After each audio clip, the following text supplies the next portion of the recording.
Hello and welcome to FIDE Women's World Championship Match 2025. I'm your host GM Miro, joined by Grandmaster Zhongyi. Today we will be watching Game 8 in a very unique situation. I'm not sure if you ever seen this before, but 3 consecutive wins in 3 last games for Wenjun in a World Championship match. Gave her a tremendous lead, and she's a huge favorite, of course, to win the whole match. Zhongyi desperately needs to win today. That's what we were talking about. Yeah, but she has the white pieces. Zhongyi will have the white pieces in Game 8, and maybe will. Well, at least she will definitely try. Yeah, we see what happens, but she will definitely try to put a good fight. Yesterday's game, I'm still under impression. She was playing very well till some point, until she lost control. First of all, lost control over the position, and later on lost the game. What are your expectations? They will probably start, if didn't start. Okay, they've already started, it seems. Yes. Yeah. So. Actually, I saw the first 2 moves they played already in the game, but before I saw the moves, actually I want to expect today Tan will have another opening, maybe not c4 or maybe some very risky try in the game, because it's a situation and the time she doesn't need any thought about if I lose. Yeah, I agree. So before she was playing for something like minimal advantage, this strategy no longer interesting, right? Yes. Yeah. Like if I, let's say I put a little pressure, yes, if I don't win, I make a draw. No, you cannot do that. Yeah, you literally need to play like your sharpest opening, your most wild opening to try to win. Yeah, so the game has started. Players were assisted once again to make first moves, ceremonial first moves. I think you should have the names, right? Yes. Today we have 2 guests to start chess with 2 players. To help Zhongyi with white play, the first move is Donna Rais, FIDE Vice Chairman of the Management Committee, also Global Strategy Committee representative. And for black, help Wenjun to play, the first move is Chen Shengling, Vice Chairman of the Chongqing Fuling Political Consultative Conference. Right, so she's a local authority. Yes. I think, yeah. What an opening, what can I say? E4, E5. First of all, like first move E4. Yeah. I think I've seen Zhongyi playing E4, but very rare, like on special. Yeah, so she's not an E4 player. Let's say. Let's put it this. In the match, we had C4. Yeah, the English opening. E5, you normally expect from Wenjun. I think E4, she plays E5. And Wenjun normally. We can expect if Zhongyi played knight f3, Wenjun will go for Petrov defense. Yeah. Okay, so now second move, knight c3. And after knight f6, which is the most logical reply, bishop c4. This is something very unusual to see in a in the World Championship match. Right. So what are the choices for black? Okay, the most knight c6 was already played. Honestly, I really wanted to mention this line, knight takes e4. Of course, black doesn't have to play like the sharpest. Yes. Yeah, but if, let's say, if you are playing this, there is this very exciting line, I want to say, knight takes e4, queen h5, right? Because if you take back the knight, then just d5 and black wins the piece back, I'm guessing. This is one of the traps we are just to start learning chess, and our coach will said here black has knight e4, d5, and we recapture the piece and have a position maybe favors for black. Yeah, but the right move is, of course, queen to h5, knight d6, bishop b3, knight c6, and knight c6. Black is not forced to play. Black probably safe after bishop e7, but if black goes knight c6, knight b5, and this line must be 200 years old. Yes. Knight b5, g6, queen f3, f5, queen d5, queen f7, queen e7, knight c7, king d8, knight takes rook b6 with a crazy, crazy position. And okay, nowadays computer says like white is better, but again, white is up a rook and 0.5 according to computer. So that means you can play it. It's a wild position. That's something you do not want as Zhu Wenjun though. Yes. Like you're in a comfortable lead, and why would you go for such a crazy opening? Maybe if Tan Zhongyi play black, she will try. She would try this, yeah. So what happens? Knight c6, something very, very normal. In fact, well, black plays, like, I guess you could transpose to Italian or something. Yeah, d2, d3, and bishop to b4. Bishop to b4. Oh, that's one move. So I'm guessing, yeah, bishop c5 would very likely transpose, right?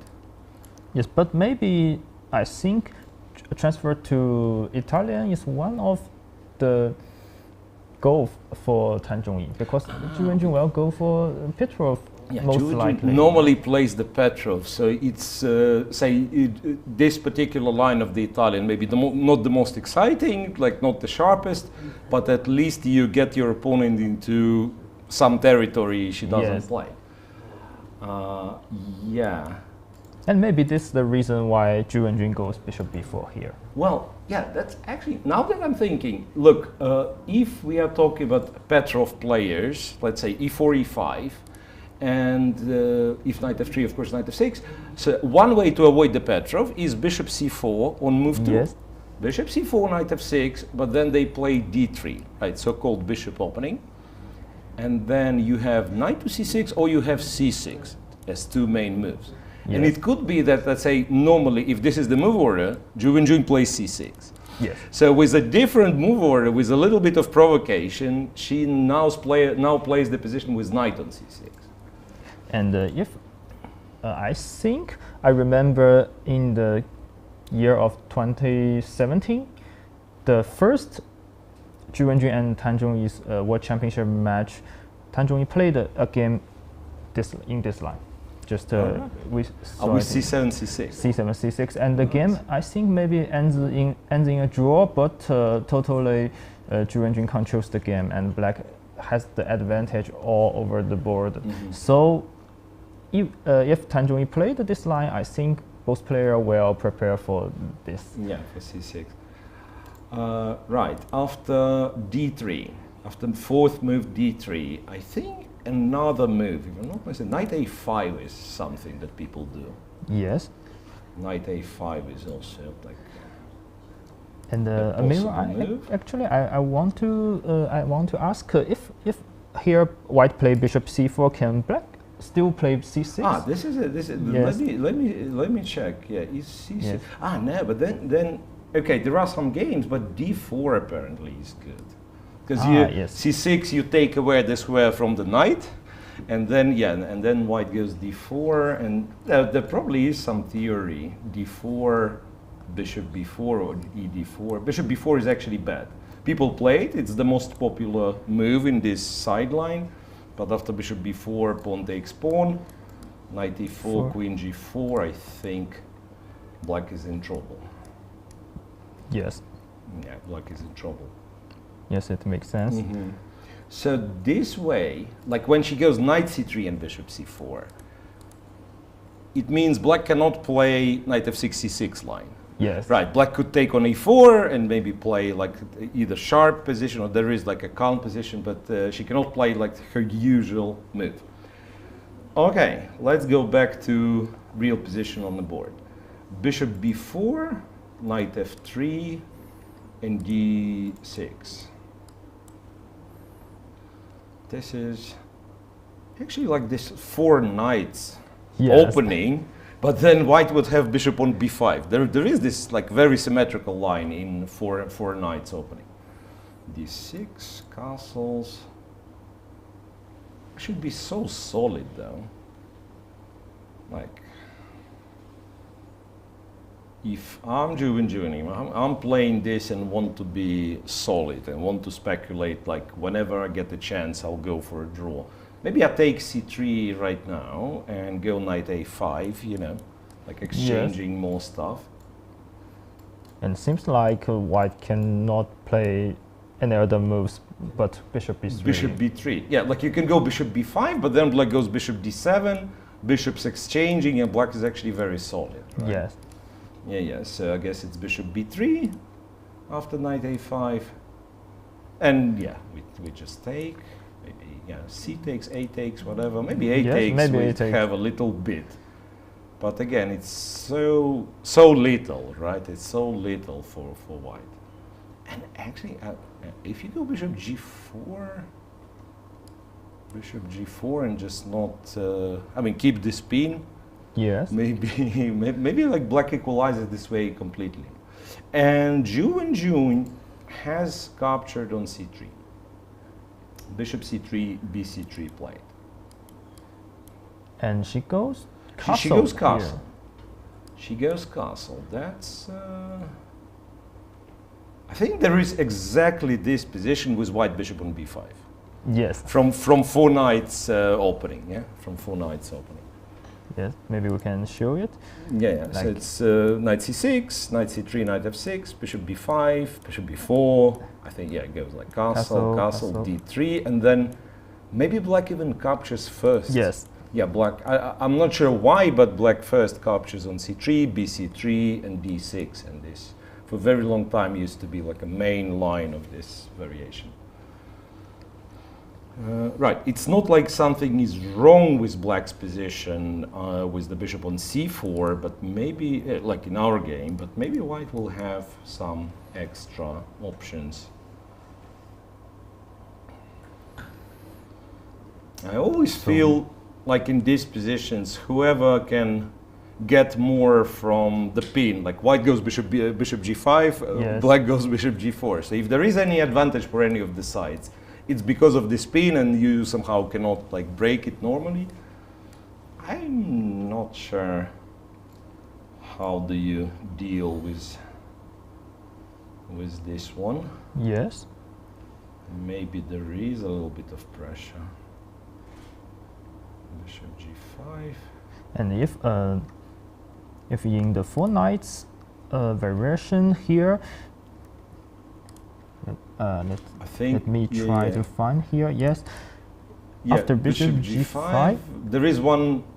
What is queen e7 is like the old Yes. move, and there is like a funny move. You know, there is like one funny move, bishop d7. yes, And the tactical idea is like rook e1, knight e7, and you unpin without doubling your pawns, because if Yes. white takes on f6, you take on b5.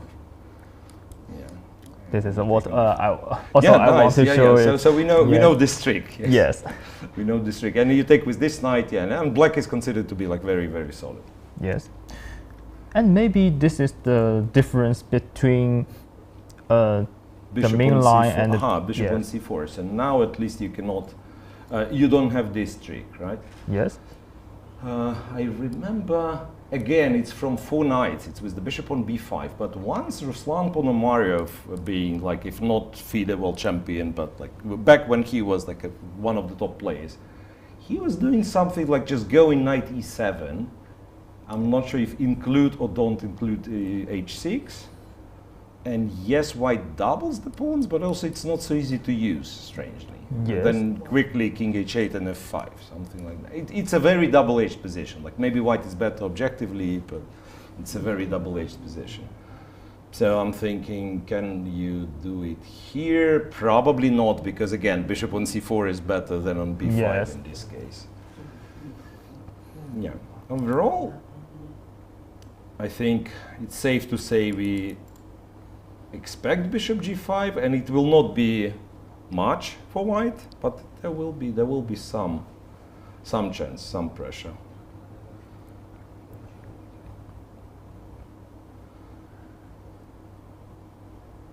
Yeah.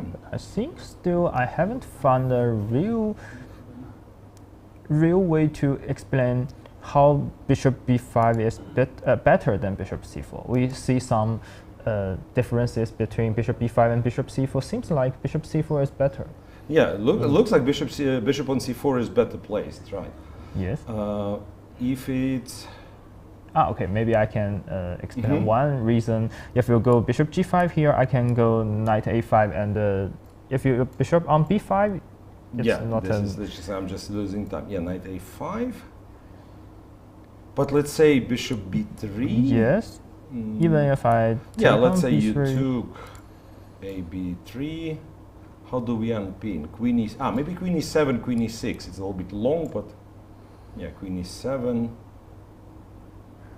But maybe now I go rook e1.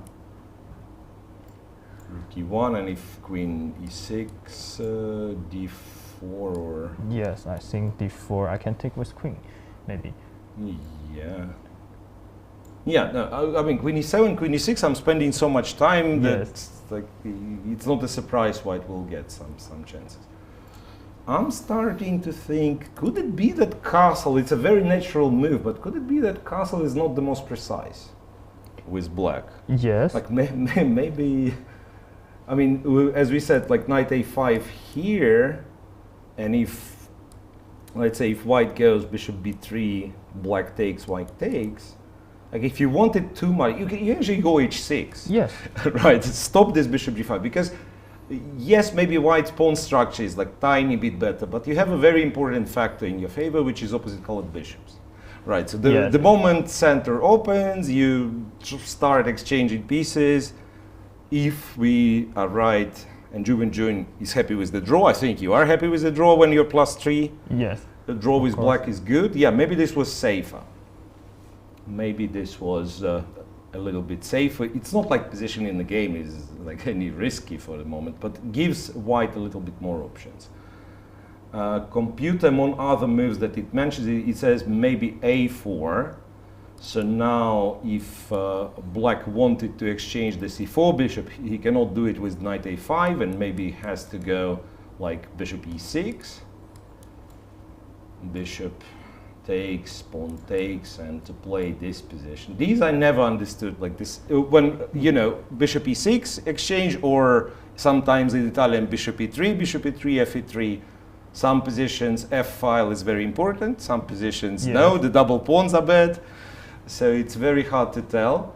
Usually a lot of pawns in the center means both sides are very restricted in plans. But it's, again, it's original position. Some pieces will definitely keep on the board. It's not easy to exchange anything. So one more option. But so far, bishop g5 was played, h6 quickly, bishop h4, and Wenjun to move.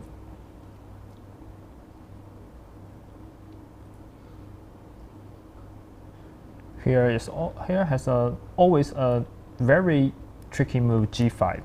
By the way, let's mention this, because nowadays in Italian game they play knight g5, and one of the ideas to break this pin is to go g5. Here, in particular in this position, knight takes g5 seems to work.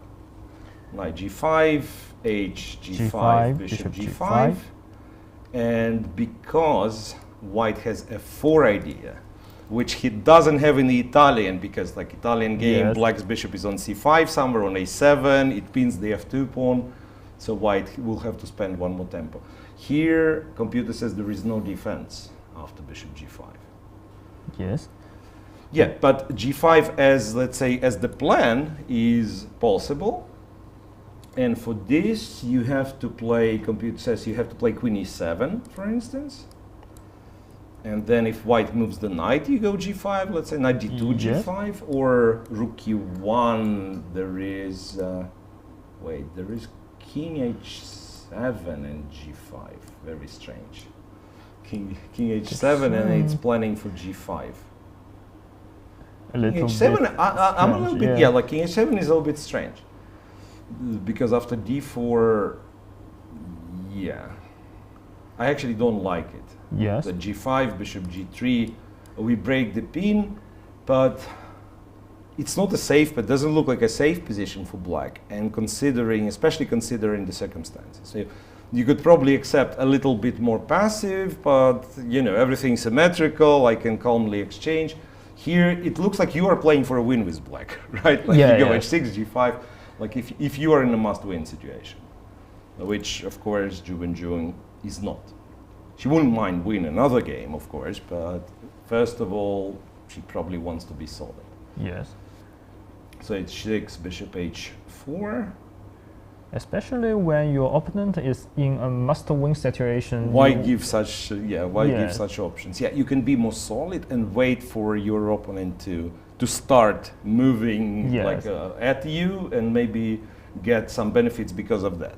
Yes. Right, so. Sometimes when you have to make some decisions to make an unbalanced position, you have to play some bad moves. Yeah, like risky moves and so on. Yeah, this is okay. You cannot really have it in a world championship match, but there are sometimes situations where both players needs to win. Yes. And this is very interesting. And one example, because usually if it's the match, we have, we play the match, we have the opposite goals, right? Let's say one who is leading, and let's say it's a knockout tournament, you lead, you need a draw, or you're satisfied with the draw. Yes. And that means I want to win. But there are tournaments, let's say some qualification Swiss tournament. And we both know, like say, we make a draw and nobody qualifies. But if somebody wins, he qualifies. And these games are very tricky because you can go, hooray, and just go forward, but that means you also give chance to your opponent. Yes. Right? And it's like, it's a very strange balance. You can wait, maybe your opponent goes crazy at you. Yes. Here, Wenjun would be very comfortable, like waiting slowly, playing simple position and just waiting. Okay, bishop h4. So still, I'm not sure what to recommend for black. Yes. You can probably go after this bishop anyway, like knight a5, yeah? Knight a5, bishop b3, say takes, a takes. Can go g5 now, or it's the same problem? G5, let's say without this maybe bishop. Still bad, yeah, knight takes.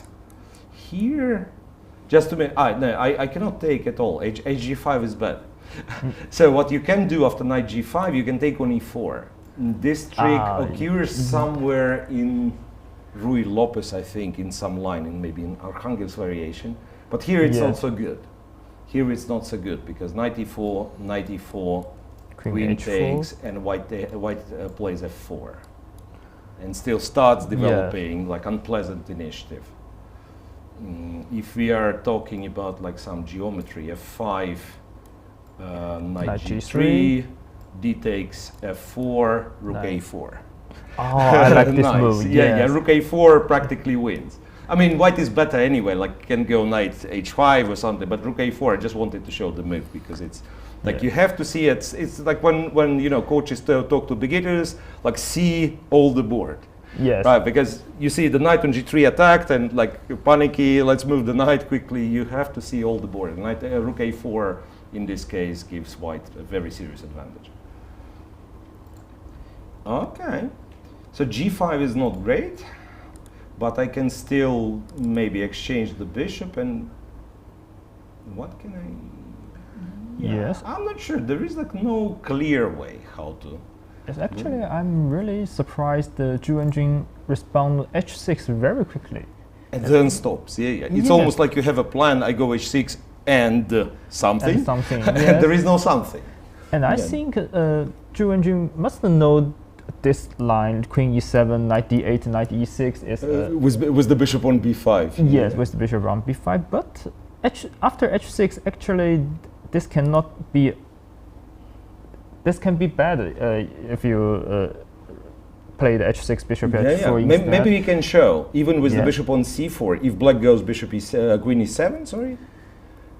Queen e7. Queen e7, yeah, and the idea we were talking like knight on c6 restricted with the c3 pawn, cannot jump to d4, so knight d8, knight e6, and part of it why it can work sometimes. A part of it that knight e6 comes with the tempo. You attack the bishop on g5. Yes. Yeah. like maybe even like rook e1, yeah. And actually, maybe this is also very important because here's a line. Let's say bishop on b5, and after rook e1, knight d8, white goes d4, you go knight e6, and here you capture the bishop. I cannot take on e5. If h6, bishop h4 exchanged, you go knight e6. I just take on e5. Yeah. So maybe here even you want to go because after knight e6 you can have the unpin plan, this way. Yeah. yes, knight f4 and knight g6. But here even knight e6 is impossible. I can take on e5 just easily. So we will see. Yes. We will see.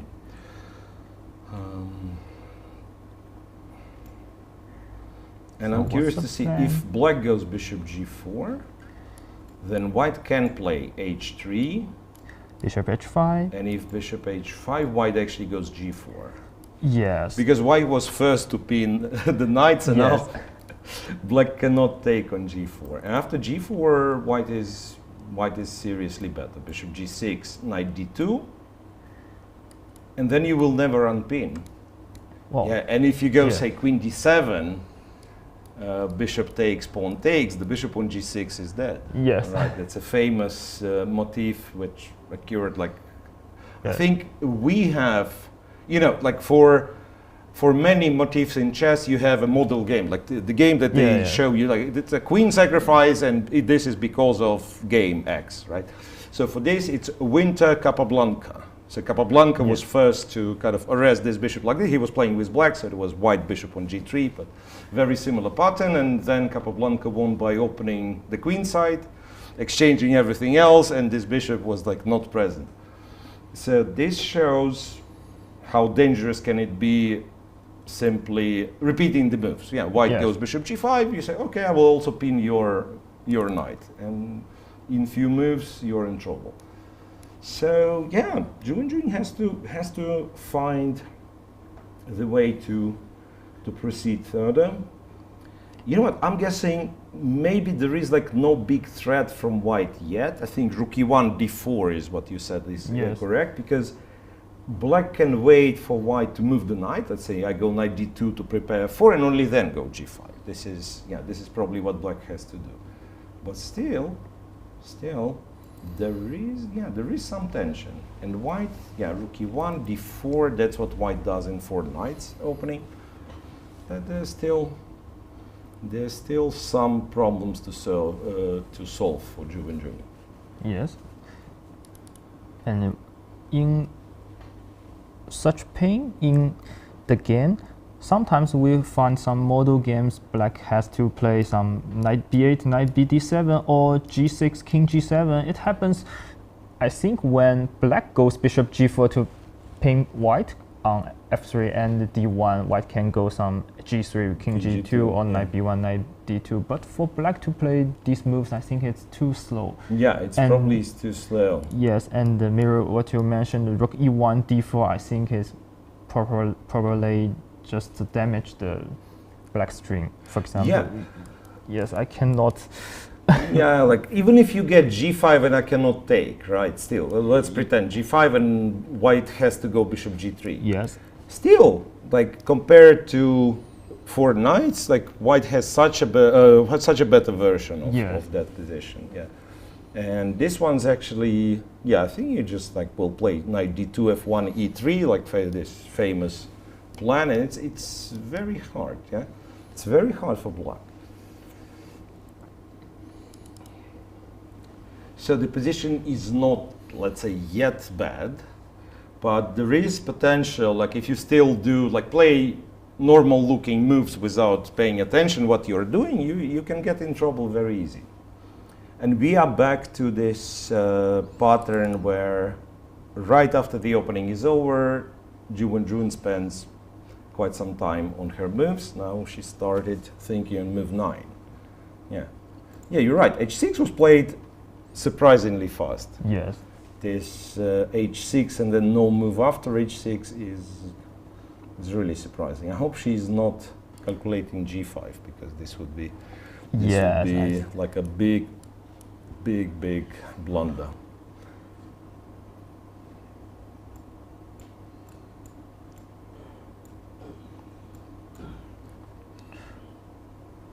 Yeah, I just had to check g5, knight g5, knight e4. But I guess Yes, here I have a bishop many here, many yes. winning moves.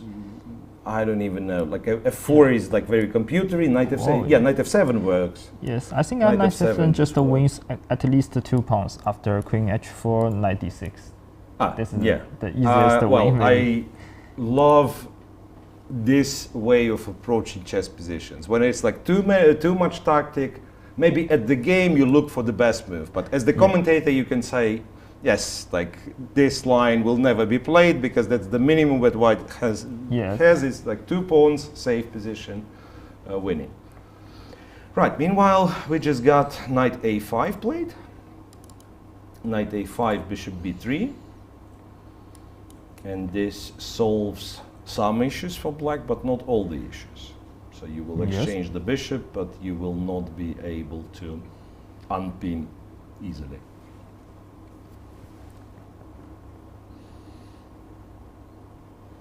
And Miro, I have some interesting question to ask you. We know yesterday Tan Zhongyi played a very good game, and maybe we as comment Like some queen h5. Queen h5, yeah, hg5, bishop g5, and then knight f4 is there. Wow. Knight f4 and then f6, queen h6, f6. Yes. Yeah, so bishop d5, g5, but if we move to g3, but then knight takes, pawn takes, and f5. f5, yes. This is. Knight takes b3 played, I think. She captured something. And a b3 Yep. played. Knight takes b3, a b3. Actually, I think your c5 move is really an It was interesting. interesting. Yeah, it was interesting because like c4 will really damage white's structure, right? Yes. Like c4. Now I'm not taking the bishop on b3. Yes, I will. And also you lose like a lot of flexibility. The you can prepare c3, rook e1, but this will take ages. Yes.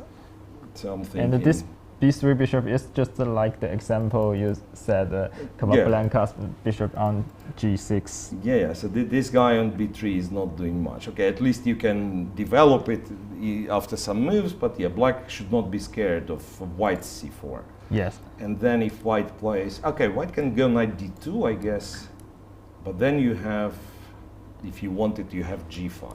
Yeah, Yes. g5, bishop g3, and I don't know, bishop e6 or queen e7, bishop e6. It would be tricky. Yes. So c5 is maybe a move to just to get away from the pin. Knight takes, a takes, Queen e7. queen e7 played. Right, and now one of the things computer suggests is to go d4 immediately, because apparently e4 pawn is not really hanging. Yes. Maybe we can discuss about it. Black has e takes d4 or g5. Two moves seems like can Winning the e4 pawn. Yeah, Yes. but g5, I guess knight g5 still works. Knight g5, a g5, bishop takes. Yeah, that's a cool line. Because white is threatening f4 or something. Yes. Black has queen e6, d5, knight takes d5, e d5, queen. We're thinking queen g6, but no, computer doesn't like it. In g6 f4, Yes. and white is white's the pawn up. Yeah, white is pawn up. and still rook a4 goes to king side is So great in plan. this position, you need black king on maybe a8 or Yeah, yeah, somewhere, yes. yeah, and rook on g8, and then you're happy. Yeah. yes. If black king is safe, so it's like a king is on the wrong square. So after d4, that means g5 is not yet a move. But one more question: knight g5 can I go knight e4 here. Knight g5, 94, 94. Still f4 after queen takes, and knight f4 is no, f4 is not a move. Knight g3, or just it gives like various moves. White is better. I'm actually not sure if I would be able to tell, but knight g3 is like really strong. Yes. Knight g3. Maybe again you have some rook a4 in some moment. E d4, d4, rook a4, and then this stuff. Yeah. But even if, let's say, if it would not be white's big advantage, still black probably doesn't want it. Yes. So you give your opponent, who is in the must-win situation, a chance to play for attack. Your king is weakened, so it's like feels like you've done everything wrong. Yes. Yeah. You've done everything wrong, at least in the opening. Yeah. So that means after g4, after d4, g5 is really risky. And g5 is really risky, and if you take on d4, you were right. Queen d4 is one move. Queen d4. and you still cannot go g5. I think knight g5 is still the g5. Yeah, knight g5 is still there. The answer. Knight g5 is still there. So after queen d4, I'm not even sure. c5 is what computer says to be the move. But after Even if I take. Yes. Bishop takes. I think white will be happy to play. No, this one's good. No, I'm sorry for me like being silent, because I'm thinking why computer doesn't resign, because it has queen e6 instead of queen f6. So it's like always this stupid clever intermediate moves. Computers are incredible. Yeah, yes. Queen e6, but still white goes queen e3, queen takes, knight somewhere. I don't know. Actually. Yeah, actually this Yeah, this is playable. This queen e6 is really tricky. Yes. It's really tricky, and you would think c5 is such a desperate move Yes. that they're planning to take back, and of course my position is beautiful. Cool. But we don't have to take. Really I'm thinking maybe objectively we don't take. After c5, queen d2 is still possible. Yes. No still knight stop e4, you no to queen play. e4, and then we'll go rook e1. It cannot be like really good position for black with so many weaknesses. For white. So queen to e7, and d4 is a very promising move. Yes. And to add something, we've spoken about after g5. I think we have the position here, g5, and what we talk about? Knight takes. Knight takes. H takes, bishop takes, queen e6. This was sorry, the line. knight yeah, e4, and if knight yes, g5? and take, knight g3. Let's say just e d4. I'm also not play rook a4, just c d4. I have some experience to play some position like this. For example, even maybe we exchange another rook, because when I played black such a position like this for black, computer said it's like 0.2 or maybe not big advantage. Not much. Yes, and when I played some moves in this position, I will feel really hard to defend on the king side if white puts the rook on e3, g3, or maybe this rook also comes to the fight. You will find very hard for defend, even if sometimes you capture some maybe your queen pawn side. Yeah, maybe your pawn. I agree. This is, but that's it maybe not exclusively this position, but yes, very often computer is right in its own way. Because if you give computer this position, it will be able to defend. And we are right in our own way, because when we say like it looks dangerous for black, because we know we are not as good at defending such positions. And especially when you see it at the board without all this like, computer analysis, like how am I supposed? And every move you can make a mistake. That's maybe the best explanation why it's hard. Yes. Because some positions where like everything is defended, the price of each move, okay, you make not so good move, you lose maybe 0.1 of evaluation. Here you can lose the game with one bad move. And always so I agree, this is like very dangerous, probably unplayable in like in a classical game. For always you need to find some only moves in a lot of positions, and this is why I want to take an advice to the fans.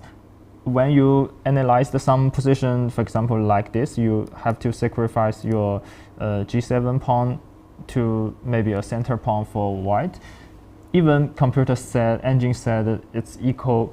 Be careful to try this. Don't believe it. I have maybe a story that I've already told in some of the broadcasts, but advice how to, or maybe how not to analyze with engines.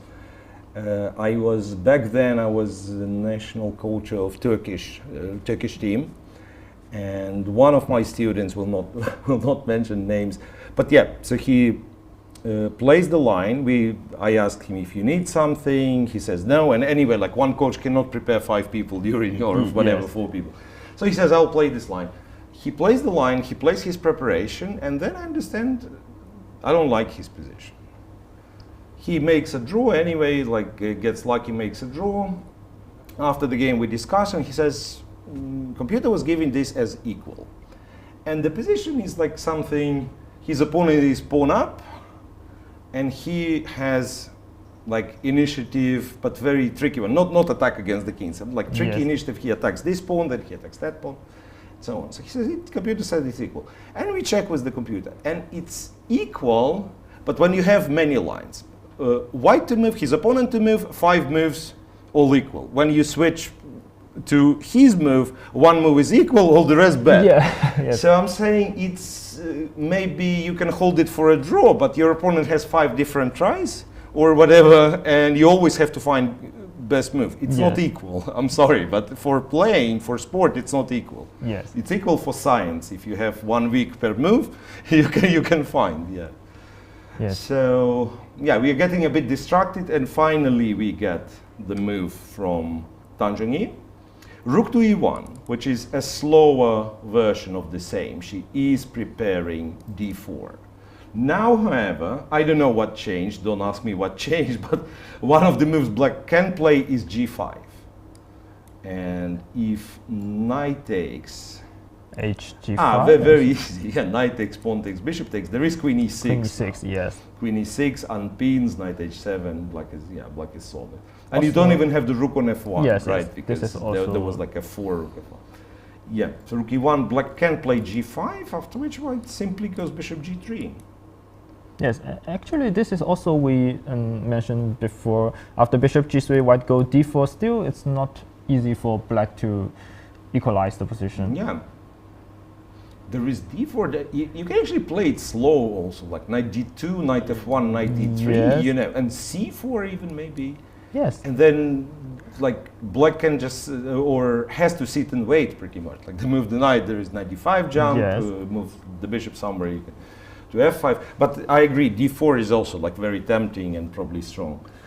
Even maybe I can go c4, c3 and d4. c4, c3, f3. f3, like if we are serious, white potentially has like a very serious advantage in the center, like from the structure perspective. It can be nothing, or it can be, depending on how, let's say, what exchanges will be happening in the center, because white has the c pawn, black has the a pawn. Like this is the difference in structure, right? So, and imagine white's, maybe white's pawn after c4, and you jump to d5 and take c d5, so it's even more pawns in the center.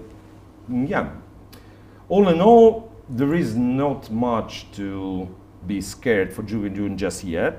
It's not like, the position is not terrible. But again, if somebody shows you this and says what color to play for, you always choose white. You always choose white. So I'm guessing a little bit unpleasant scenario. For Wenjun, but she showed us also yesterday and in some previous games that to get a good position against her is not enough. Yes. Like when it's time to defend precisely, she is a very good player to do so. Yeah, there have been many examples, I think, during this match when the situation is critical, she will find all the good defensive moves. Now the situation is not critical yet, just needs to. And there is one more option actually, which I keep forgetting about. I don't know my own opinion about bishop g4 and, okay, not bishop g4, but positions like this: bishop g4, h3, bishop takes, queen takes, and then g5, bishop g3. Because again, you can get this kind of stuff from the Italians, so here, the bishop is not great yet. Yes. But somehow still, I feel like white always has more control, strangely. Yes, and actually this bishop can escape from f3. Yeah, so it's not the same bishop as Capablanca's or Capablanca's opponent, but bishop. Yeah, I agree. Yes. So later on, you move the queen, and if you need to go f3, bishop f2. Yeah, but that's, again, I had to mention this, I thought, just like one way of playing for black. At least you're not worried about any pins.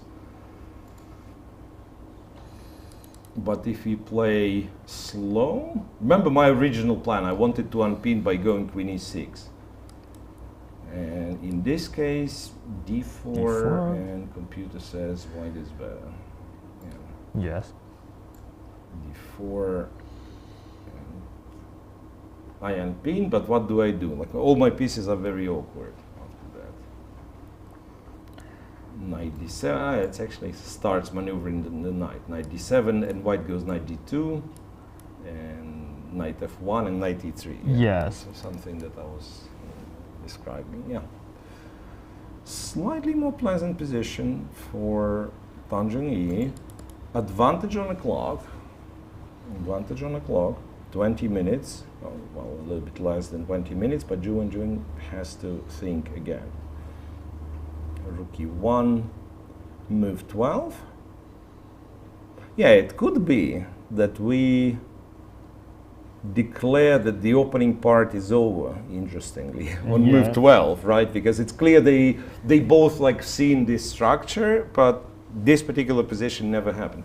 By the way, I've completely forgotten, I have database. So why don't I check when you have the last game? Yes, so bishop g5 happened still on move 8. Yeah, happened many times. Then h6 was played. Bishop h4. Knight a5. Bishop b3. Knight takes. A b3. And queen e7 wasn't played. It's already not a great selection of players. After knight b3, a b3, only 2 games.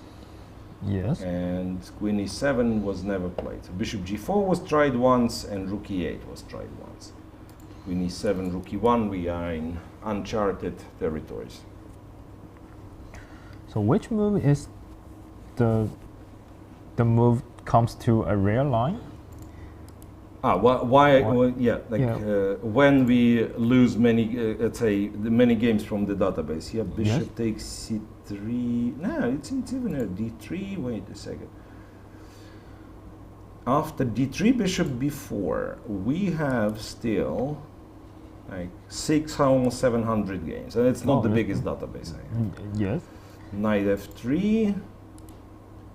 123 games. So already knight f3 is Knight e2 is much more popular. Maybe white want to go some crazy line with f4. Maybe. Knight e2. There is also bishop g5 instead of knight e2, but this could transpose. Yeah, knight e2 is interesting. Okay, knight f3, d6 most popular, castle most popular. Bishop c3, yeah, it's like a slowly disappears. So yes. Like the big drop in number of games that was played was knight f3, and then just So after BC3, you have Nepo Giri, you have Aronian Nakamura still. So it's not like absolutely unique position. Yes. Not absolutely unique position. Nakamura played it, I see, 2 games, maybe more games. But again, now I have to start checking these games because maybe he played it online blitz, and then it's like you have his name, but also it doesn't mean anything. He could just like get this position from some random blitz tournament. Right, so no move from Wenjun after rookie 1, and maybe we will take our first break now, as we declared opening stage over. At least no more games in the database. The plans are clear. Black's position is solid, but white probably has some advantage. Yeah, that's after first hour. So we will be back. That's very important game for both players, of course. Game 8 in Zhongyi in this match is still in progress.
I'm Donna Rais, the Deputy Chair of FIDE Management Board and also a technical delegate here at the FIDE Women's World Championship match in China. So you have joined us here in Chongqing, you weren't in Shanghai, but what are your impressions of the match so far in terms of organization but also the players? You know, these are the best two best women chess players in the world, and I remember very well that match in 2023 when it was coming to the end. The whole world was surprised of the high level chess that the girls played, and then we heard a lot of commentaries that they play real men's chess, and I was so angry back then because they do play real good women's chess. And the same I can say now. Here both players really show the character and fighting spirit. You can see that also the results are, very resultative. So it's going to be a very exciting second part of the match, and I think we'll still have many exciting games ahead. So you experienced the 2023 match, you've seen Zhu back then and you see her now. What do you think is different about her demeanor, better or worse, playing against this new opponent? I think it's the same. She's a professional. I wouldn't say a machine. She's a professional.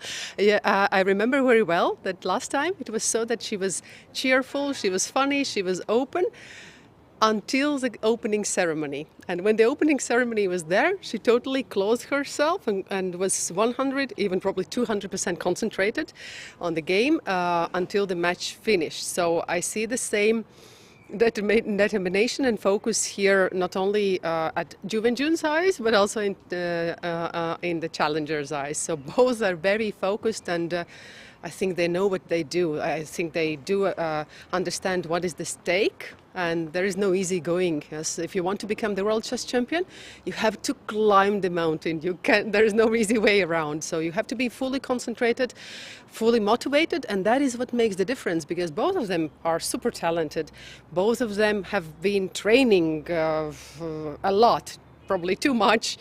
Both of them are determined, and then this factor, the concentration, the level of focus and motivation at the event, that is probably what makes the difference and what allows you to become the very best in the world. And talking about being the very best and the best in the world in terms of chess players, Donna, you are a WGM yourself. I want to know your opinion on Tan's position going into the second half with the deficit in points. What do you think her mentality is like, and what would you recommend for her to do to have some more confidence? I think there is already some compensation now for the second part because she comes home. Basically, this is a very interesting format. This is one match, but it is hosted in two cities. The first one, the first half was held in Shanghai, which was a hometown of Wenjun. So, and we tend to say that, when you are at home, even walls help you. So I hope that Tan would really feel the same here in Chongqing, that the walls, the skies, the sun, the fans, those little kids who come every day and cheer for both players, send special vibes for her, and that will give her additional motivation. So I think this is already something that would help her. Otherwise, just try to keep the nerves controlled, forget about those games that were past, and concentrate on every game ahead and every move ahead. This is the most difficult part because you tend to analyze, you tend to calculate the variations during the night, and then you lose your sleep and your strength. So this is something that her team needs to advise and needs to help her just to clean the mind and play the best chess. In the opening press conference, you mentioned that this is also a celebration of women's chess and honoring all of the women's champions that came before.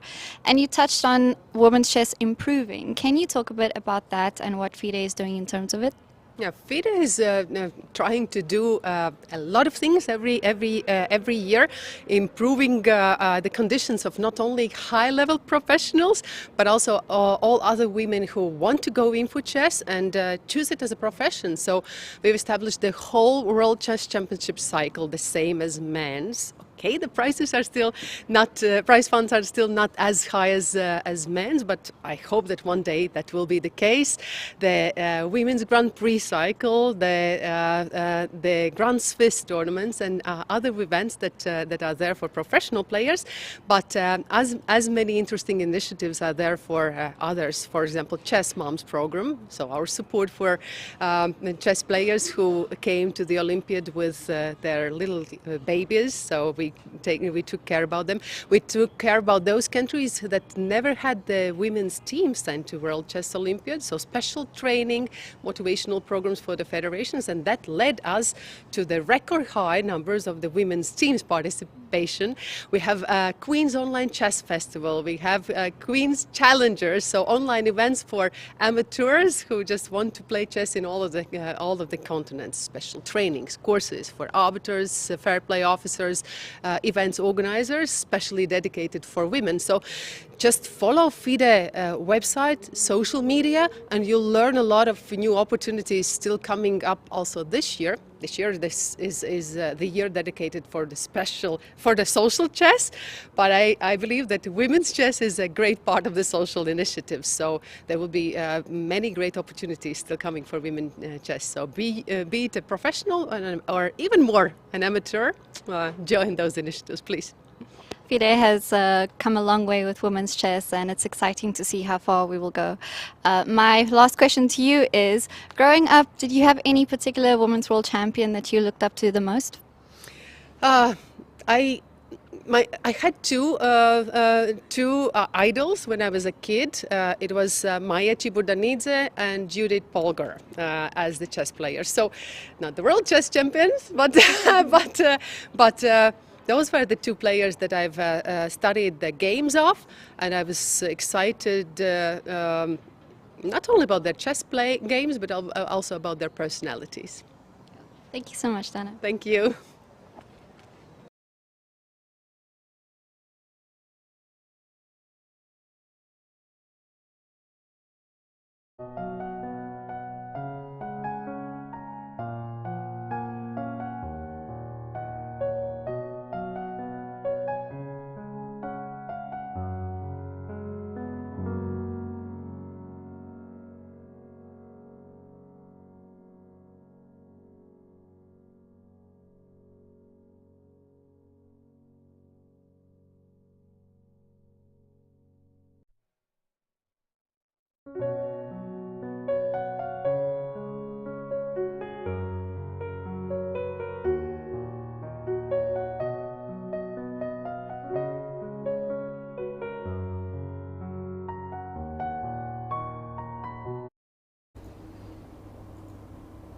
Welcome back to Game 8 of FIDE Women's World Championship match.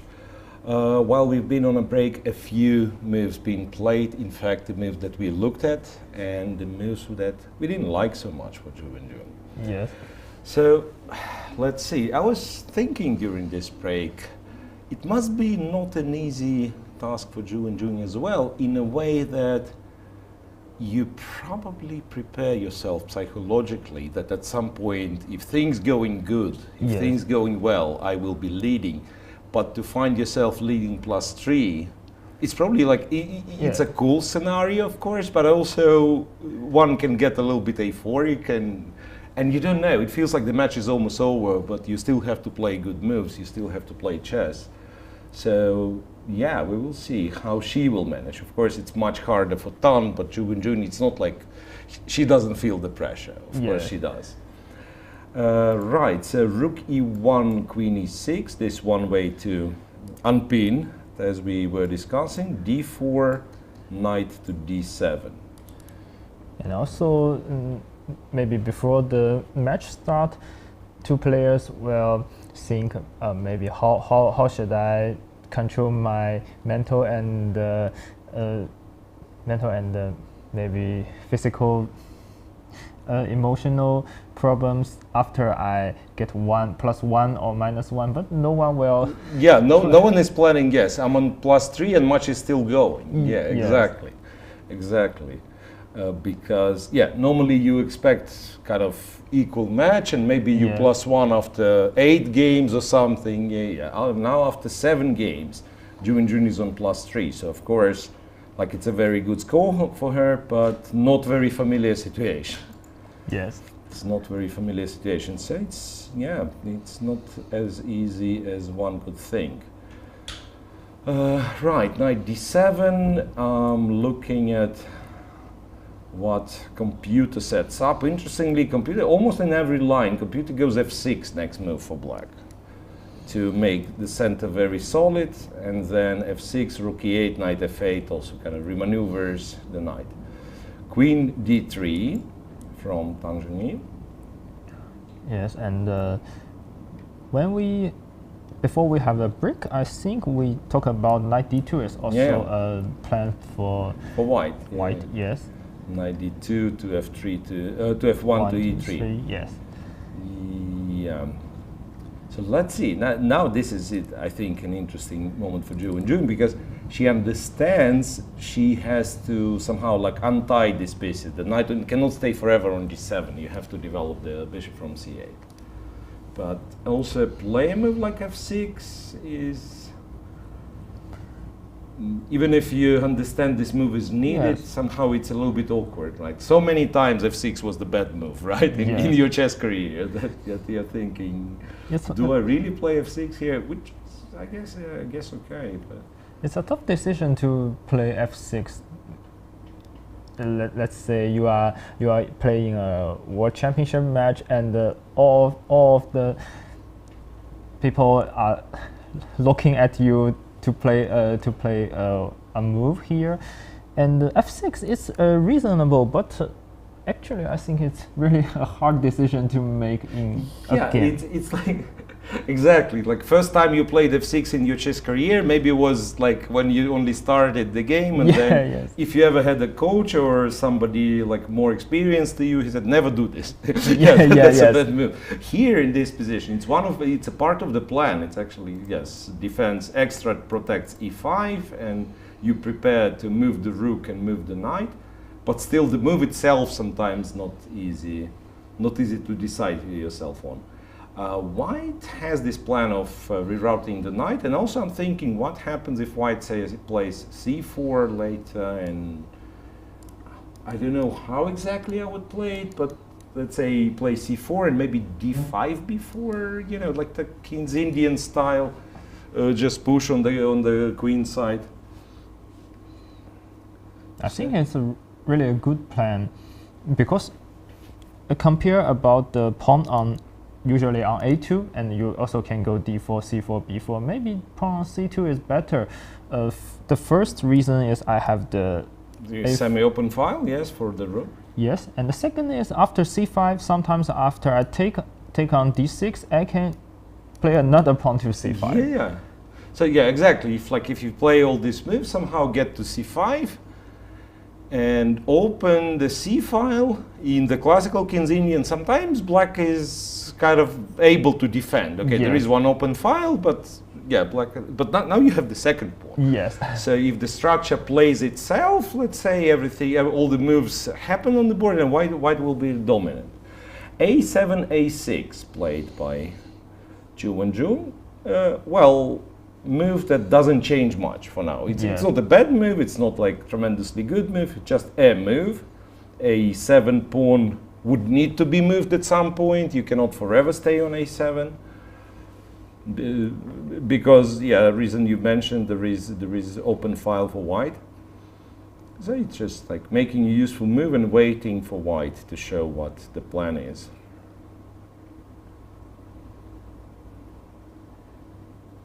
And I think after a6, maybe we can say today Tan Zhongyi prepares well, because I think like Wenjun is out of her preparation. Maybe she don't know how to. Yeah, like what to do exactly in this now. position. Yeah. Yes. I agree. And again, these are again the positions that are very hard to play for us humans when we don't have clear plan. Yes. Like I'm not sure where, like how do I put my pieces and so on. So there is also bishop g3 for white. So for now, black cannot move the knight because I'm attacking e5. If f6, then I think I can start with my c4 business. C4 and, you know. So now if, let's say, if black was to prepare this rook e8, knight f8, it's a little bit slow, and also you played a6, so maybe white will be very fast on the queen side. And to just sit and wait for black is also not something very pleasant. I think the evaluation that computer gives like now, which is like 0.2, 0.3, might be a little bit confusing. Yes. And even at the board, like you don't have the evaluation, but you look at the position, you think, okay, I'm probably slightly worse, but again, everything's simple, potentially opposite colored bishops, so you don't feel the danger. But the moment you feel the danger in this position, maybe too late, yeah? Yes. It can be too late when, let's say, white maneuvers everything and you really lack a plan for black. And I think this position is one of the dream positions for Italian player or Red Lopez player. Yeah, right. And particularly in our scenario, you have to play for a win. And we were discussing before the game, maybe she goes something crazy, like e4, e5, f4, King's Gambit. But this is one approach to play for a win. It's also a little bit of a, how to say, a gamble. You can get like really good position, but also if your opponent knows, maybe in 20 moves the game is over. Yes. And like over in the sense that you didn't get anything, position's equal, and so on. Here, the good thing about this that not only you're slightly better, but you can play it for a long time. And it's like you can, if the pieces are on the board, there is no way for black to like go simplify. Yes. So that's, it will be very, I feel like this will be a very intense game. Maybe slower developing, again, players taking a lot of time for each move. But then, as we already have experience from yesterday, at some point these games kind of turn to explode. Yes. Okay, you think, okay, it's very slow and symmetrical, blah, blah, blah, and then, something happens. And let's come back to the board. Miro, I found something interesting. Mm-hmm. Tell me. Can I go d5 now? Yeah, let's try d5, and then... Okay, I first I show my plan. I want to go queen c4 next move. You're right. So if black plays queen g6, for instance, which would be, maybe it would be my normal move, yeah. And then you go queen c4. Yes, I straight to my plan. You win. I cannot do much, yes. Knight c5, I was thinking. But knight e5. Knight e5, yes. Because knight c5, if white goes b4, there is b5 for black. This is There is also b5 for interesting, yes. So it But is. maybe still after b5, queen e2, for I example. would think it's better for white, yes, but somehow computer holds it. It goes knight a4. Knight a4, c4, bishop g4. So because of some like tricky tactics, it holds. Yeah, but d5.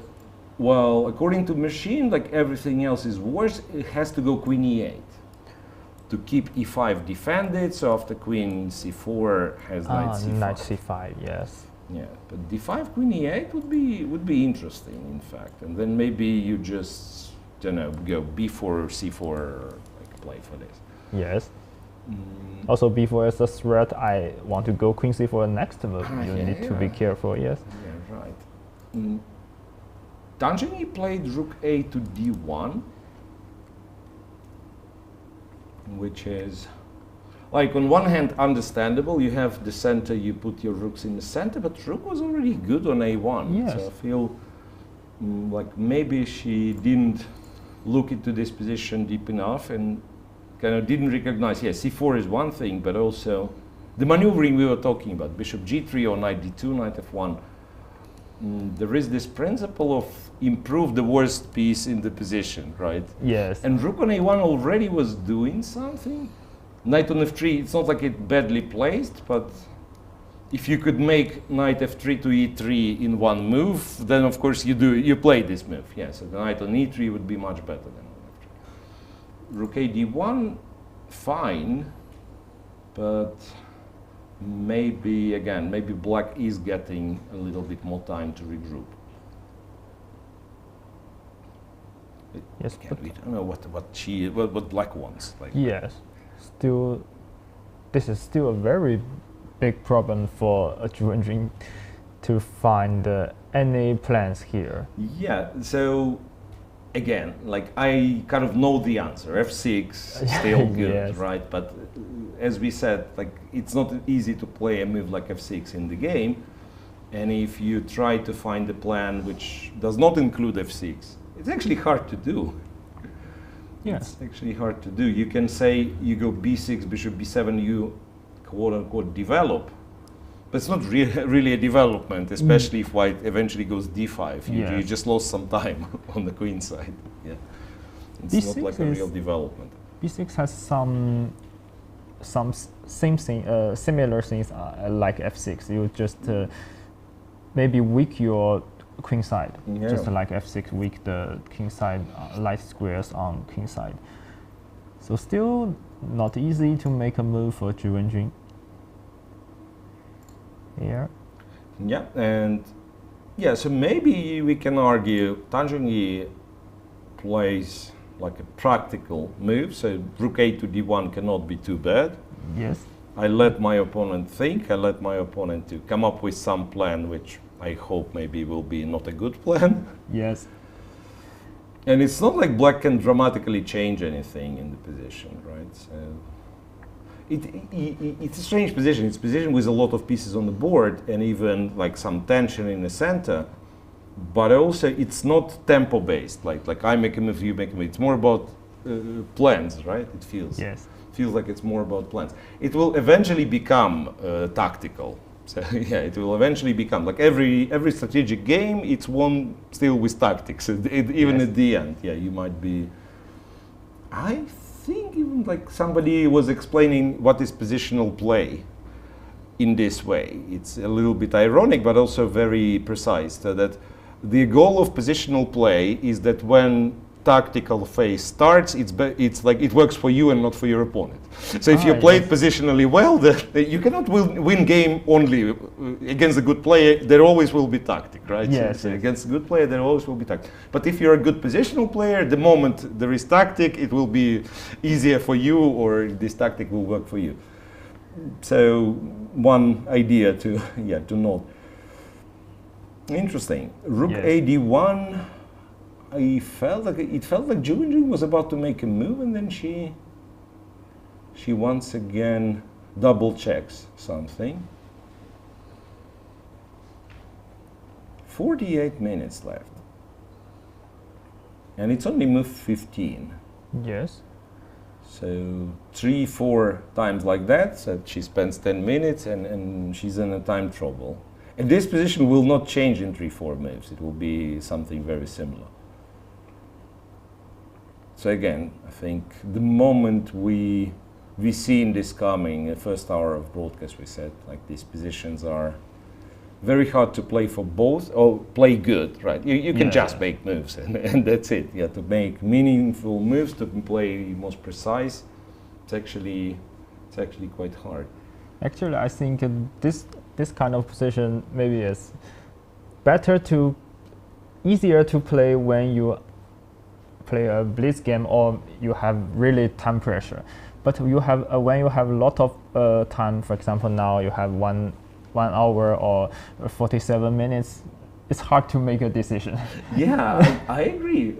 Actually, that was part of Grishuk's explanation why he spent so much time, or used to spend so much time, right? Because like I cannot decide that it's such a rich game, right? Yes. I have this, I have that plan, and so yeah, I understand. And especially a move like f6 for black, it's easier to decide in blitz. I mean, you just want your problems with the central pawn to finish. Yeah, okay, f6, and then I'll go blah blah blah. Yes. Rook e8. Rook e8 is fine. Yes, because rook on e8 protect e5 e5 pawn. So now, if you try the same trick with d5, queen g6, queen c4, black will have knight c5, and if b4, well, b4 in this case is bishop g4, white just like in trouble, but b5 is also good. Yeah, yes. b5 is also a big advantage for black. Yeah. Bishop g3. Bishop g3 is clever. Still not letting black to move the knight, because yeah, you move the knight, there is d takes e5. Yes. And I think some experience tell me in this kind of position, if you not find after d5, you will have a straightforward positional advantage. You will not go d5 immediately, because your pawn on d4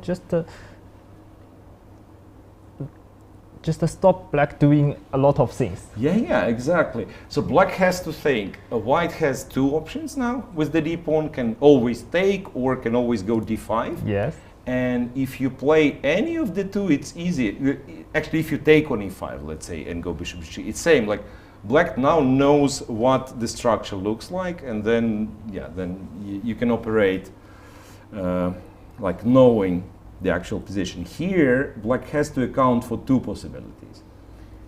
I think this is the way to explain like strategic play. So you want to keep more possibilities for yourself and give less possibilities to your opponent, right? So limiting what they can do and maximizing options of what you can do. b5. b5.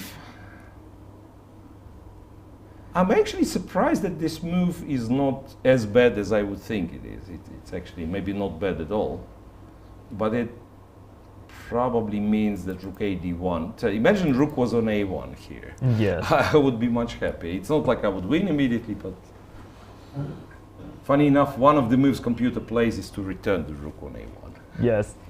Even with a loss of 2 tempi, just go rook a1 and then d5, c4 or something. Yeah, b5, maybe not bad. b5, and then I guess she's planning bishop b7, right? I think bishop b7, yeah, it's good enough, because let's say after king h1, just to waste the move, and I can after d you cannot take with d pawn. You have to take with knight, but let's say after queen d7.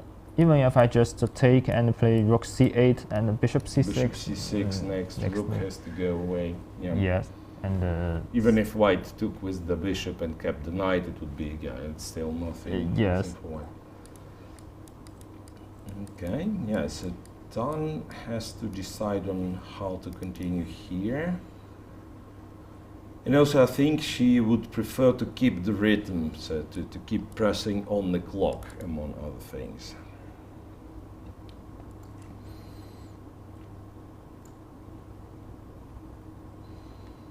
Interesting. Will Wenjun really be able to play this position without f6? That would be cool. Yes. Seems like it will be a possibility. After bishop b7, maybe black can go queen e7 and then rook a d8. Yeah, So after bishop b7, in some cases you will be threatening to take d4 and e4. Right? Ah, yes. Maybe you go queen e7 or queen g6, whatever. And yeah. But again, white spent 3 tempi. It's not terrible moves, but bishop d3, rook a d1, bishop g3. So this could be knight d2, f1, e3.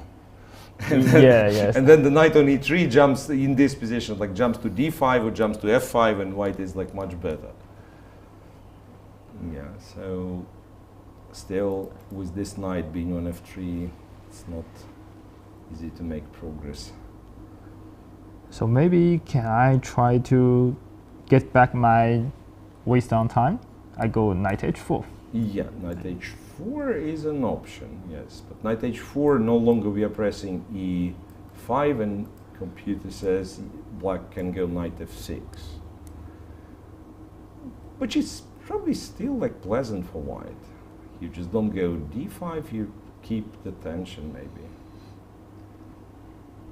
Yes, but h3 goes h3, knight yeah. h5, bishop h2.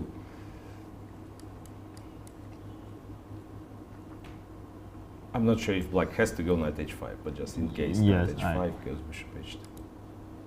Still, this structure is pleasant for white. But after h3, if black go bishop b7, maybe white should go f3. Ah, wait, but now with bishop b7, white actually goes d5 now, and we'll have knight f5.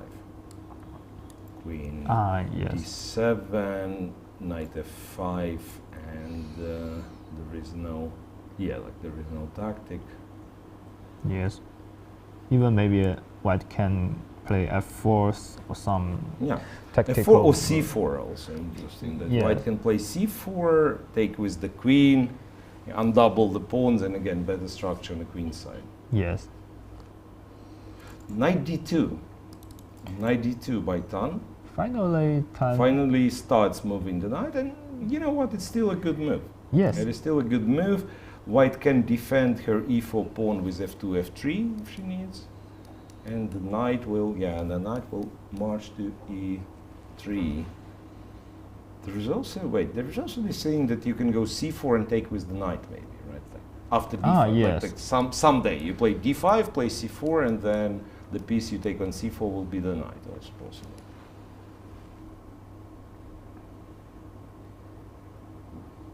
And in that case, maybe white can put the bishop on e3. After f3, bishop f2, bishop e3, knight on c4. Yeah.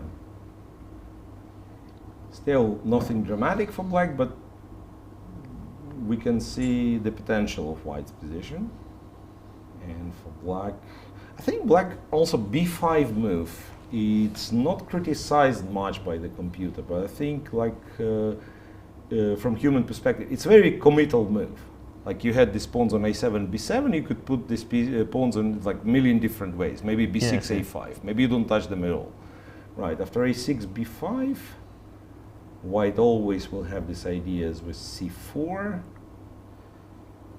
And also like to now think that also black can play f6 is a little bit too much, right? Too many pawn moves and you weakening yourself from every possible angle. I just realized that f4 is also, like, I don't know how good it is and if it's good at all, but it can be an idea. Like for Tan especially, she wants, a sharp game. Computer, I don't think it likes f4. Yes, but f4, I think it's still a possibility for Wenjun to defend. Maybe computers said it's not good enough. Knight f4, knight f8. I'm checking knight f8 for black, and let's say if white decides f4, no, it doesn't like f4 at all. Even like these are probably not the good moves for black to go knight, not a good move to go knight f4, but still f4, no. Yes. Not a good idea. I'm just saying that it can be played from psychological perspective of a player who is playing for a win. Yes. Yeah, like at some point you can lose patience and just go for, okay, let's move pawns, let's open up the position. But in this instance, she doesn't have to do it. It's better to play a little bit slower.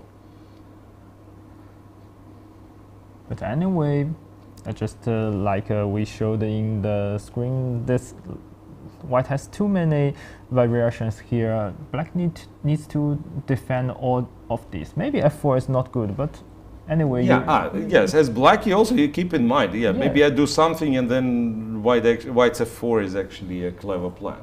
And right, exactly. Actually, these plans, I haven't seen any of the plans black can, in a real way, to defend.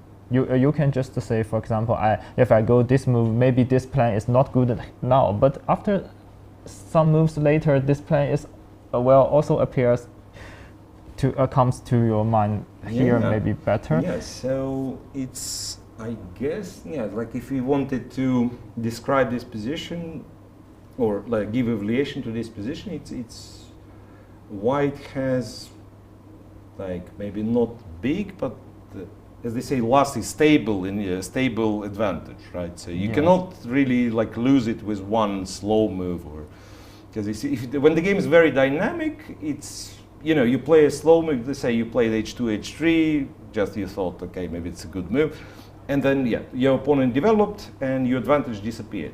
Here there is something more than just like developing an advantage for white. Yeah, there is something more that because of the structure, because of the pieces placed the way they placed. Like, what is the scenario that black says like completely equal position? It's not clear. Yes. Like, it's not clear. In some cases you say, okay, black needs, I don't know, exchange, push d5, and he equalizes or she equalizes. Here it's not easy to say at all. Knight f6 is played. Now we can go back again to the idea of d5 is d5, one option. Yeah, d5, and wherever this queen is going, we go c4 maybe.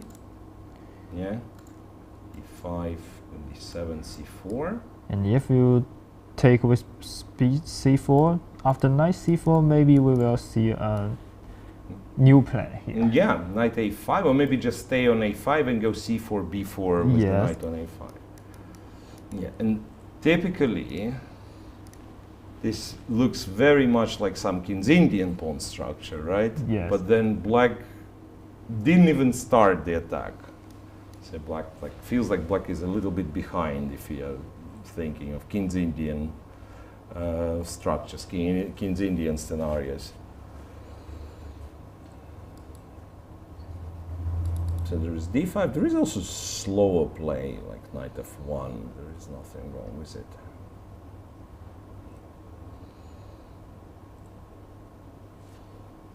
So, yeah.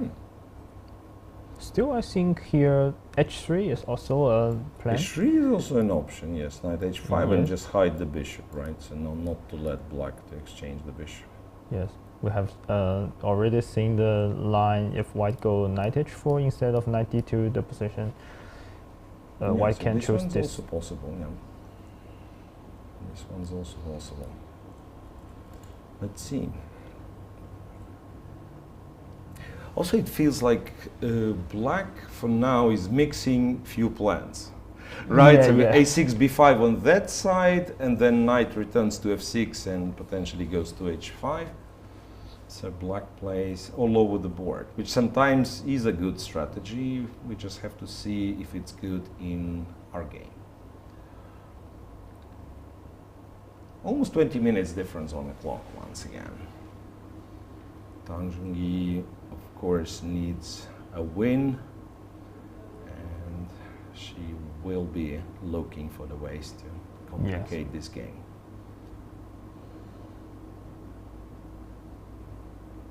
It's interesting who, let's say, was it her idea to play e4 or her coaches? Or maybe they had something prepared in case like a must-win situation. Yes.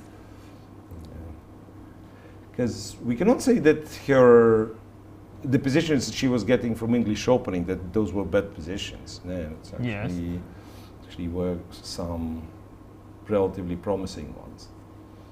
But then... But sometimes when you in a must-win situation, you have to find something to surprise your opponent. Yeah. C4 is not a surprise in the whole match now. Yeah, exactly. I think Wenjun would be ready for C4, E4 in this case. Even though this is not like some crazy sharp line, but still a different opening and a bit of advantage already.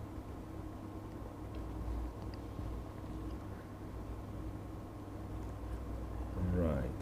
Yesterday the game was still unclear about this. This usually the second hour is the slowest hour of play, right? Yes. Because exactly for the reason you've mentioned, that you have so many plans to choose from, and especially now I've realized something. We have all pawns on the board, right? Yes. Eight pawns each side, which means many possible pawn structures can happen. Yes. Right? It's many possible pawn structures can happen, and this is usually where, like, we as players spend the most time to decide which pawn structure we prefer and how to achieve it.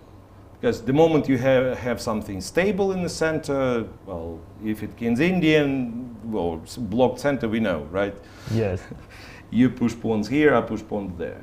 If it's, don't know, Carlsbad, Queen's Gambit, we also know, okay, Yeah. there is B4 plan, there is F3, E4 plan.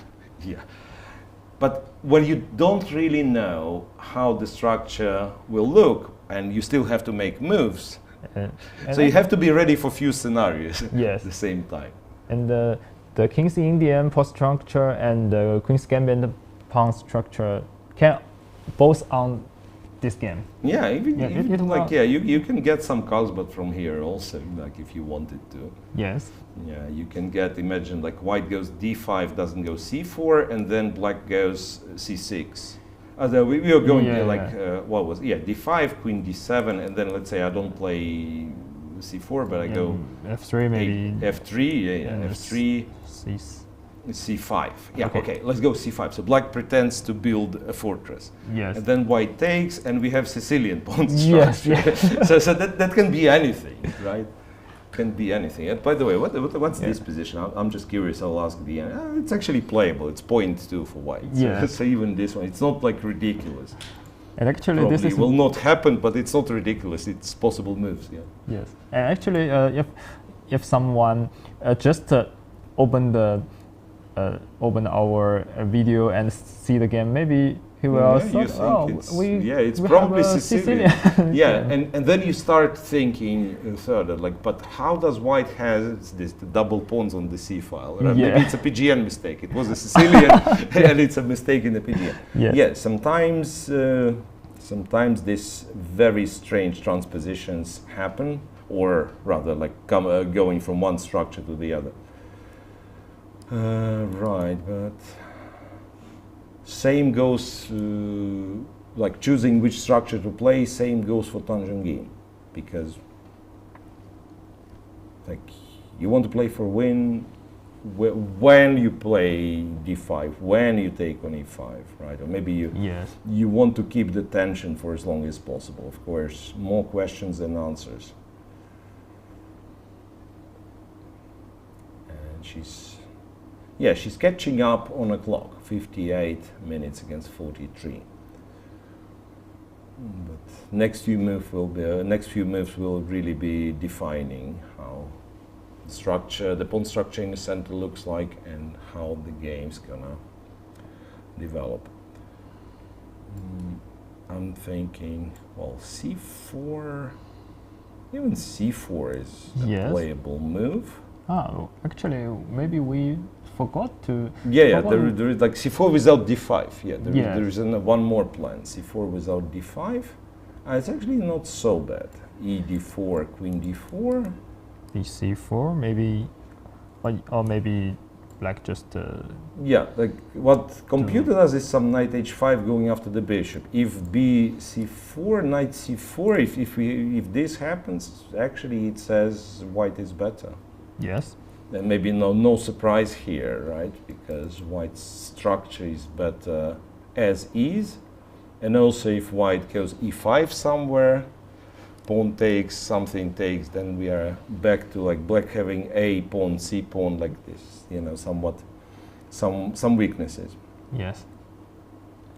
And actually, after e5, this pawn structure happens 2 games with Wenjun plays white. Ah, okay, right. So here, c4, d5, or keep the position here. White has too many choices. choices. Yeah. Yes. And these are like major plans. And then you can also think of variations of the plans. Like, let's say you don't want to touch the center, then you have moves like, do I play h3? Do I play f3? Yes. Right, maybe I can go knight f1 and the pawn on e4 is not hanging. Maybe I can do, yeah, so it's really, there is one particular line which is not, let's say, not this. This type of like thinking on every move happens in a lot in Gioco Piano in Italian Yes. or Rui Lopez.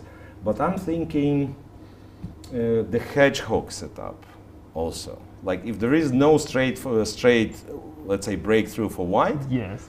usually what happens, like people move their pieces in the hedgehog and then white always looks for one break and black looks for d5 or b5. Yes. And you can see like 2 grandmasters sitting, spending crazy amounts of time and shuffling their rooks on the last rank, right? Yeah, yes. Waiting for the moment to attack. So this can be kind of similar. So we will be maneuvering, and eventually something happens. I think from practical, maybe a pawn move like f3 or h3 to keep the tension. That's what I would do. Again, Yes. I don't know if it's. And Right. to compare about what we said in Italian variation, now black is more difficult to play d5. Mhm. So this is for white because when we play Italian, we will always every move to afraid of my opponent can play d5. I need to calculate a lot, and also my opponent will calculate a lot about after I play d5. We can just imagine some ed5, some bishop g6 to exchange the knight. Yeah. These things. Yeah, I understand. Right, But now, like, yeah, it's actually a theme in Italian also. Like, if white plays d4 and you don't have immediate reaction, like, because d4, as you said, d5, and also after d4, sometimes e takes, c takes, and d5. yes, right? yes. But if you don't have immediate reaction, it's actually better for white.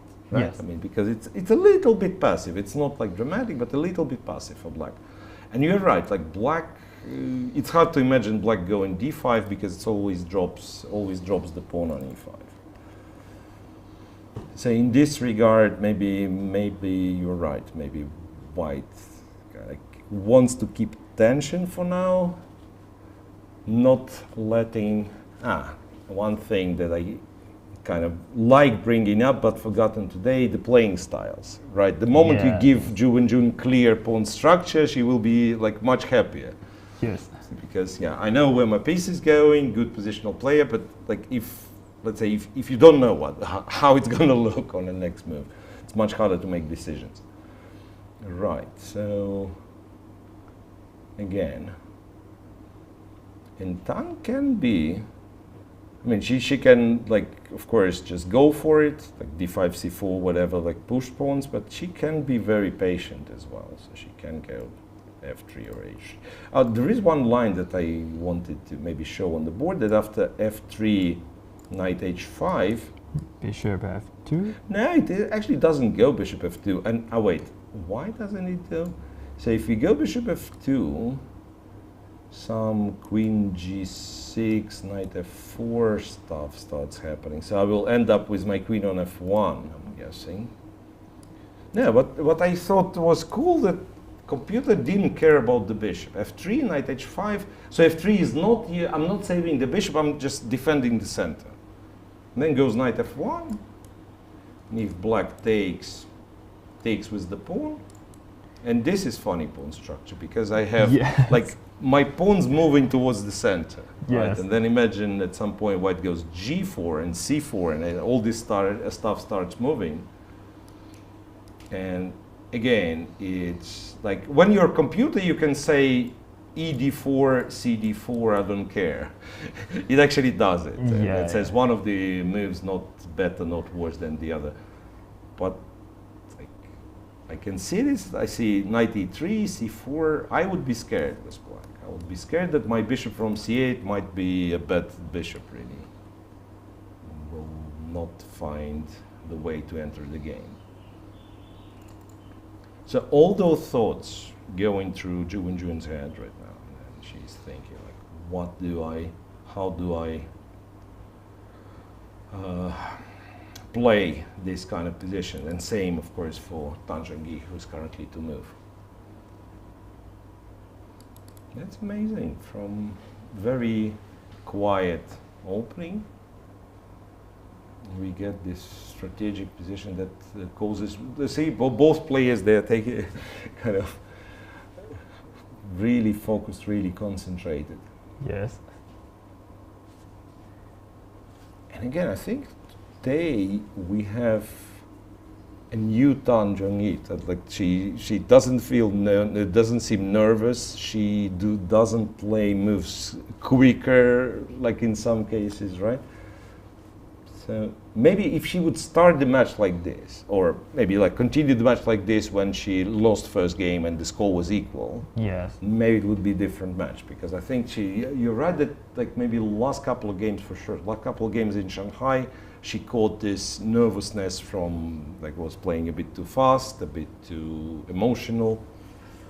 Again, it's very hard to stay out of emotions. Like, we probably understand, most of us or all of us understand, like ideally you just play the position on the board, right? So this is your position. You forget about like how important it is, what was previous game, but it rarely works like this. Rarely works like this. You still remember what happened.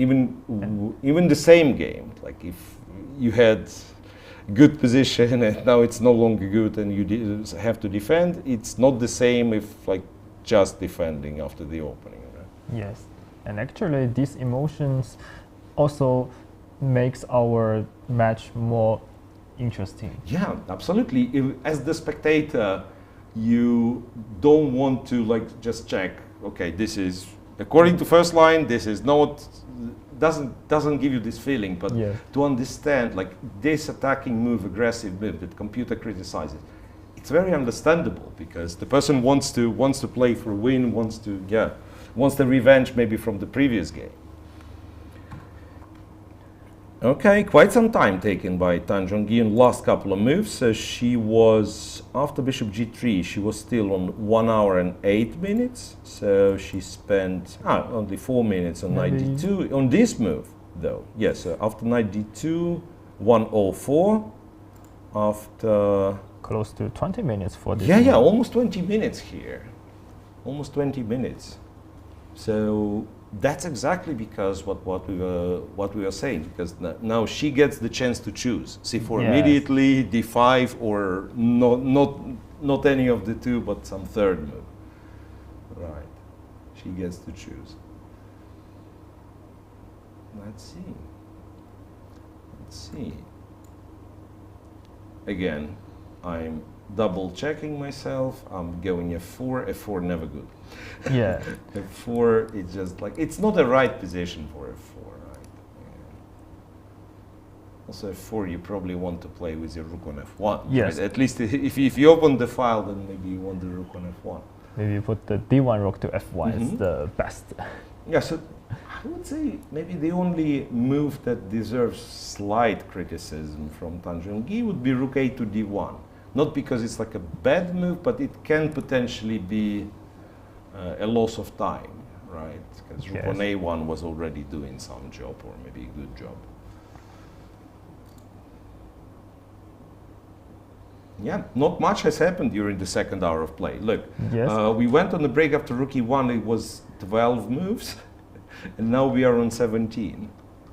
Not a single pawn being exchanged.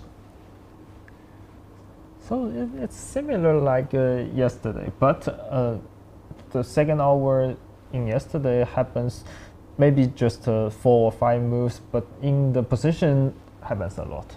Yeah. It's a lot happens in the position, and also like this tension that kind of increases. At some point, it has to, it has to be shown like on the board, like why there were so many thoughts and so on. Usually, it's like wow, b4, the move that, to be honest, I did not consider at all. But now I see computer says it's as good as the others. It's not like it's not a bad move. Actually, so before maybe again I guess the plan is d5 in some case, like d5 c4 maybe. Yes, and also if you don't go b4, bishop b7 is the most natural move for black on next move, and after I play b4, you go bishop b7, d5. White has the plan knight b3, knight a5. Then you knight have b3, knight a5, and then bishop b7 is like waste of time here. Yes. Also, I can go c4, then knight c4, knight a5. This maybe more accurate. b4, interesting. And now, if knight h5 happens, I wonder what the plan is. Still can go d5. Queen, maybe d5, queen g6 now. And can I go c4? Black, yeah, but black will probably play f5. Yes, c4, f5. Also possible. Yeah. f3. Oh, f3. f3. No, f3 is f3. We don't like f3. Me and computer thought, f5. I want to play f3, but I cannot. Yeah, f5. This one's acceptable for black. Yes. Actually, f5 is difficult for white to make a move here. Maybe actually to play f3. But then, you're not very happy with your position anyway. Yes. Knight h5. What else can I do? If I take on e5, actually can take on e5, d5, d5. I'm thinking now like c4. Maybe try to play for, let's say, some squares. Like if knight g3, g3 happens, maybe the knight gets to, I don't know, c5. And June plays knight h5. Yes. So now this is an important moment. After knight h5, Tan Zhongyi will have to demonstrate what her plan was after the knight h5. And if Tan Zhongyi go to play c4, after the exchange on g3, we will have the similar position as yesterday. White has knight maybe on c5. Yeah, potentially knight on c5 against the bishop, right? Yes. And this bishop, even though the pawn is not on e6, this bishop can still be a bad bishop, by the way. Yes. Because white, let's say, goes somehow like knight on c5. Ideal scenario, knight on c5, if needed f2, f3, and the bishop doesn't have prospects. Okay, let's see. Because if Tan Zhongyi doesn't play a move quickly, then it can. I wanted to say something very, very obvious. But Yeah. what I mean, after b4, one of the moves that you consider, what happens if black goes after my bishop, right? And Yes, some yes. people would, let's say, you go knight a3, I have prepared, I play move immediately.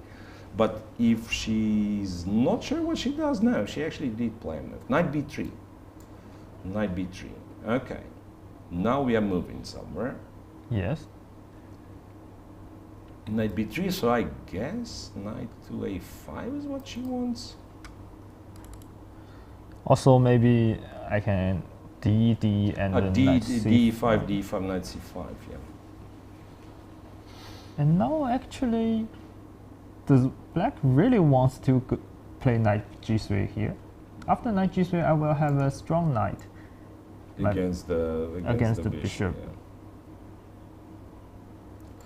Knight g3, hg3, and computer poll slightly favors white because it's not clear what to do for black. There is one more plan that computer shows, or rather reminds us, you can return with your rook to a1 now. Ah, yes. Let's say if black was to play bishop d7, for example, one of the moves that computer plays, and I guess d5 it will take with the queen, but white doesn't take d5. It just goes rook a1 for now. And somehow, again, Yes. there is nothing too bad for black, but hard to make moves. Each move you have to you have to worry for something. You don't have clear plan. There is not like a 5 or there is no move that solves all the issues for you. Yes. Then interesting concept, this knight b3. Interesting concept, this knight b3. That's move 19. 45 minutes for Zhongyi and a little bit less than 40 for Wenjun, who is thinking on her move 19. Right, and again, I think not only we are sometimes getting tired, but also we have some videos to show you. So we will take, once again, we will take a short break. We'll come back, stay tuned. Game 8 is in progress, not very exciting on the board yet, but you can feel the tension, so something will definitely happen.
And we are back with Game 8 of FIDE Women's World Championship match. Once again, a reminder, after 7 games, Wenjun has a big lead, 5 points to 2. She needs only 1.5 points for this match to be over. Today, though, with black, she maybe is under some pressure. At least that's what we thought before taking this second break. Let's see what they've played during the break. It's, again, for those who are just joining us, it's this very hard to play and, to be honest, even hard to commentate position when each decision is very important, but also it's not clear what the structure going to look like. That's what we spent the whole second hour talking about that. Now finally we get some information about how structure will look. After knight h5, knight b3, black played queen g6, white decided to take on e5, and black takes on g3 intermediate. So from what I understand, doesn't matter what you take on g3 with the rook or with the with the queen or with the pawn. Black probably takes on e5 with the rook, right? Let's say queen g3 or maybe pawn g3 is good also. Yeah, g3. I guess rook e5 is what black wants. And actually, I'm no longer sure if it's that good for white. Black has. I don't know if it's a threat, but bishop b7, like the idea of bishop b7. Rook e8, attack on e4. Attack on e4, and it's hard for you to play f3, right? Yes. Say if, let's say, white somehow manages f3 and g3 is not hanging, I don't know how to even show this. Yeah, f3, what? f3, king f2. Then maybe bishop b7 we can go knight a5. Yeah, like if white to move here, then bishop b7 is not a great move because knight a5.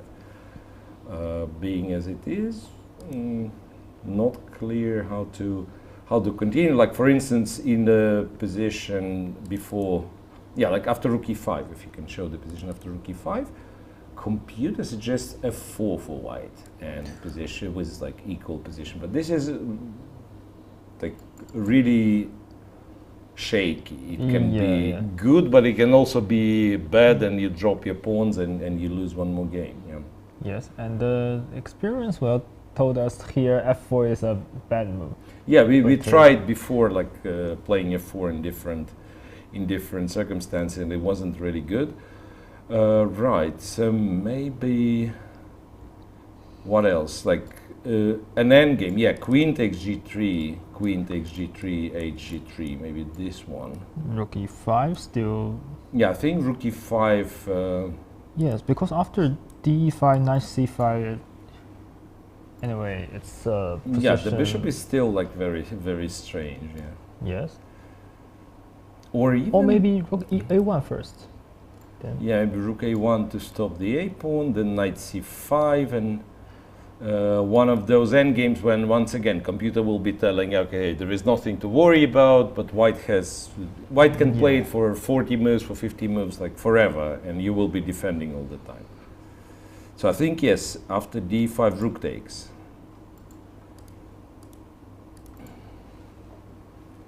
And yeah, so queen takes, pawn takes, rook takes. Now at least I can play f3, right? Yes. f3, king f2, and so on. But maybe after f3, f5 is the move.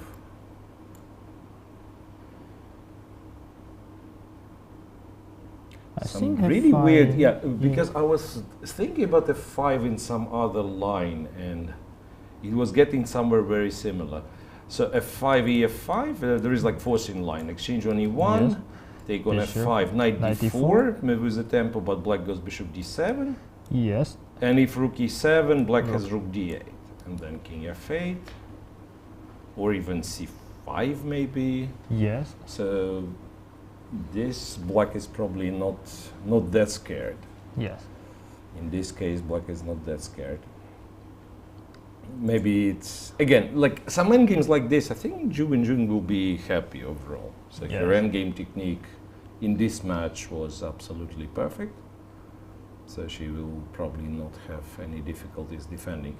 Zhongyi is below on the clock after knight g3. She's down to 40 minutes, and Wenjun has 34. H g5, of course, keeping the queens on the board. and rook takes e5 played.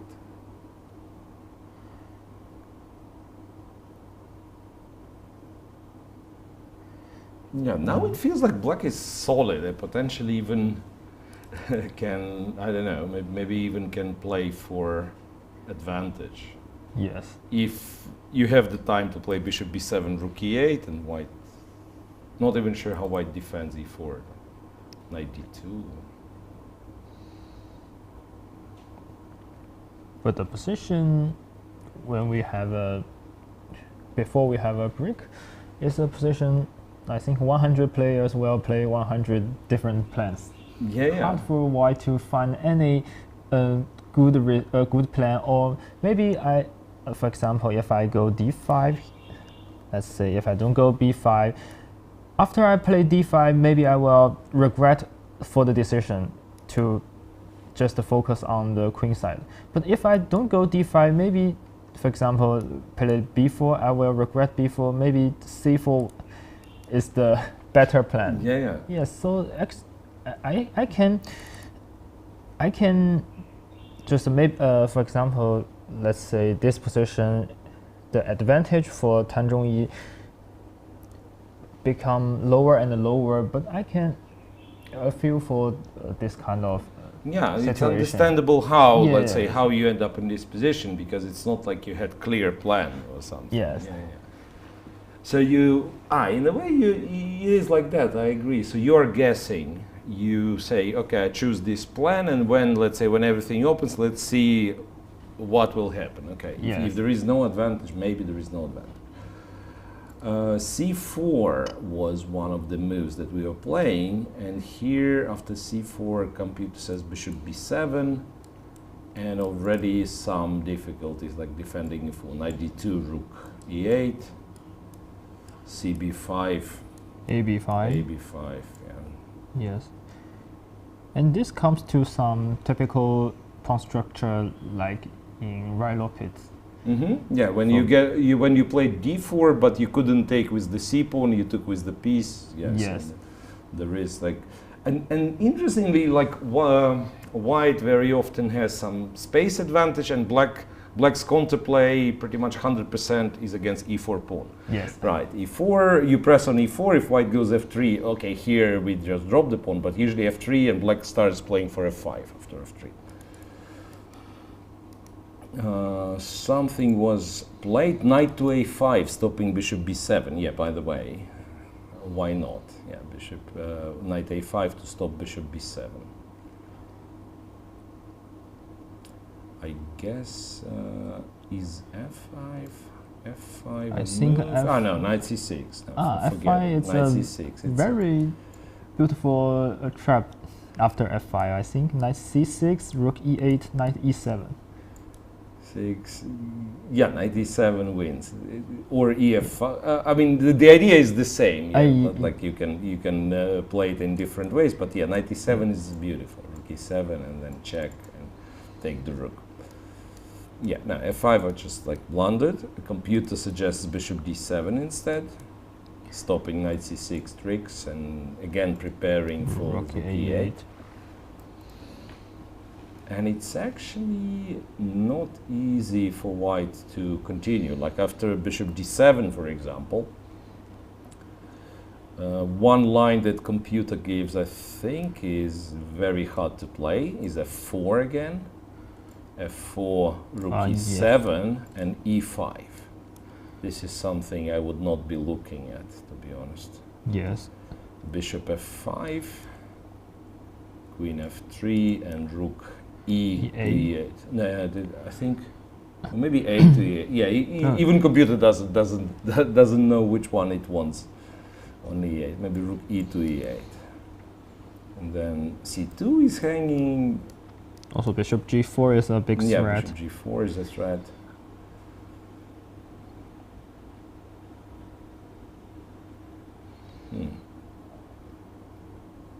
Yeah, so maybe. We all know the a5 knight is a very strong knight, but in that in the a5 or h5, it's not very useful, especially in the middle game. Yeah, it really depends. I believe like it really depends on how, let's say, how stable the center is. Like if everything blocked, yes, then yeah, like it's a good knight supporting c4 and so on. If center is open, then you want your knight to be somewhere closer to a center, like on d4. Because, and especially if black one day opens some files on the king side, this knight needs maybe 4 moves to defend the king, and then you of course understand that something's wrong. Bishop d7 played, and at least if I'm looking at what computer recommends, if white doesn't play f4, he's actually in a bit of actually has a bit of problems, because rook e8 I guess is very strong. So what if I go c4? Yeah, like c4 for instance, rook e8. And c5 seems... c5 they take on e4, rook e4, and they take with the rook. This way winning a pawn. c d6, and queen d6 doesn't work because rook e1. This is King beautiful. h2 and queen h5 checkmate. Yes. Yeah, queen h5 checkmate. It follows to your sentence. Every positional game. Yeah, eventually comes to tactic. Yeah, Yes. but this is yeah, incredible. Like sometimes hard to believe, but true. Even in yesterday's Endgame, when it was like all knight on c5 dominant, bishop from a8 doesn't have moves, but eventually she won because of this tactical intermediate check on a7 and a checkmate threat. Yes. And so on. Yeah, so tactics helps strategy. Yeah, after bishop d7, I think we can safely say that the worst is over for Zhu Wenjun. First of all, yeah, the evaluation of the position is equal, but also black now has a clear plan. Yes. Right, you pile up on the e file, you attack e4, you have f5 ideas.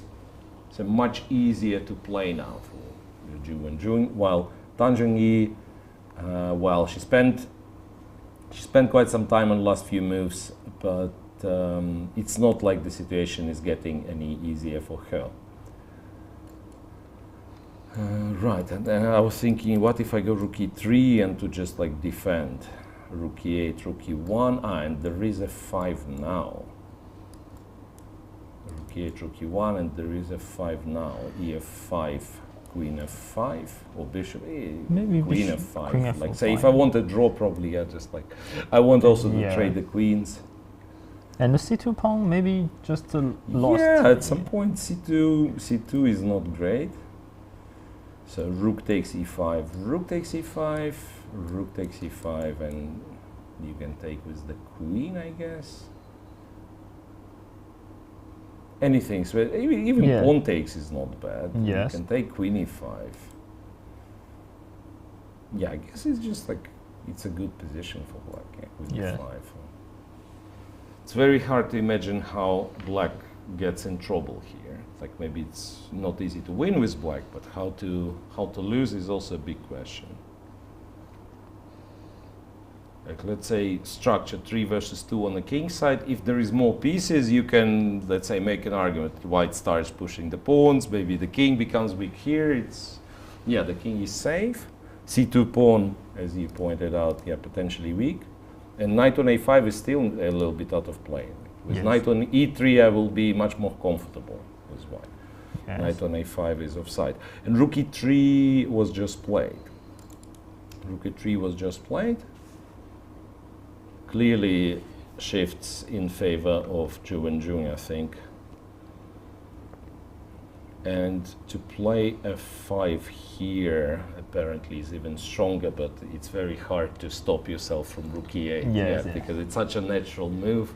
It has this good feeling of including one more piece into the position. Right, so you rook on a8, you were not sure for how many, maybe 10 moves, you were not sure how to bring this into a game, and now Yeah. finally you have a chance to do it with the tempo. So that's why rook e8 is played without much hesitation. Now, literally, white doesn't have any other move but Yes. rook e1. Because e4 is hanging, will be taken simply for free. Yes.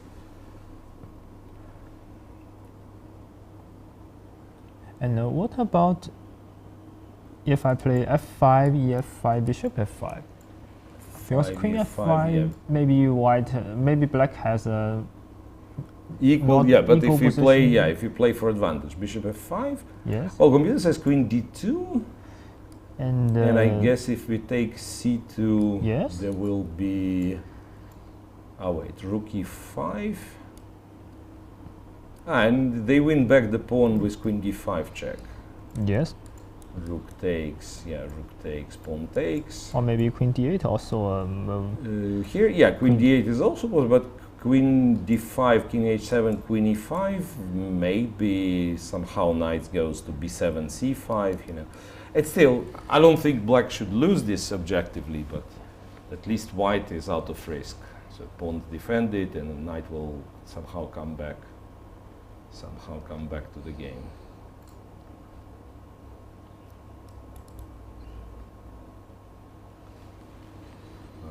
Well, no move from Zhongyi. Why is that? Yeah, now I don't even see how. Yeah, rook e1 needs to be played.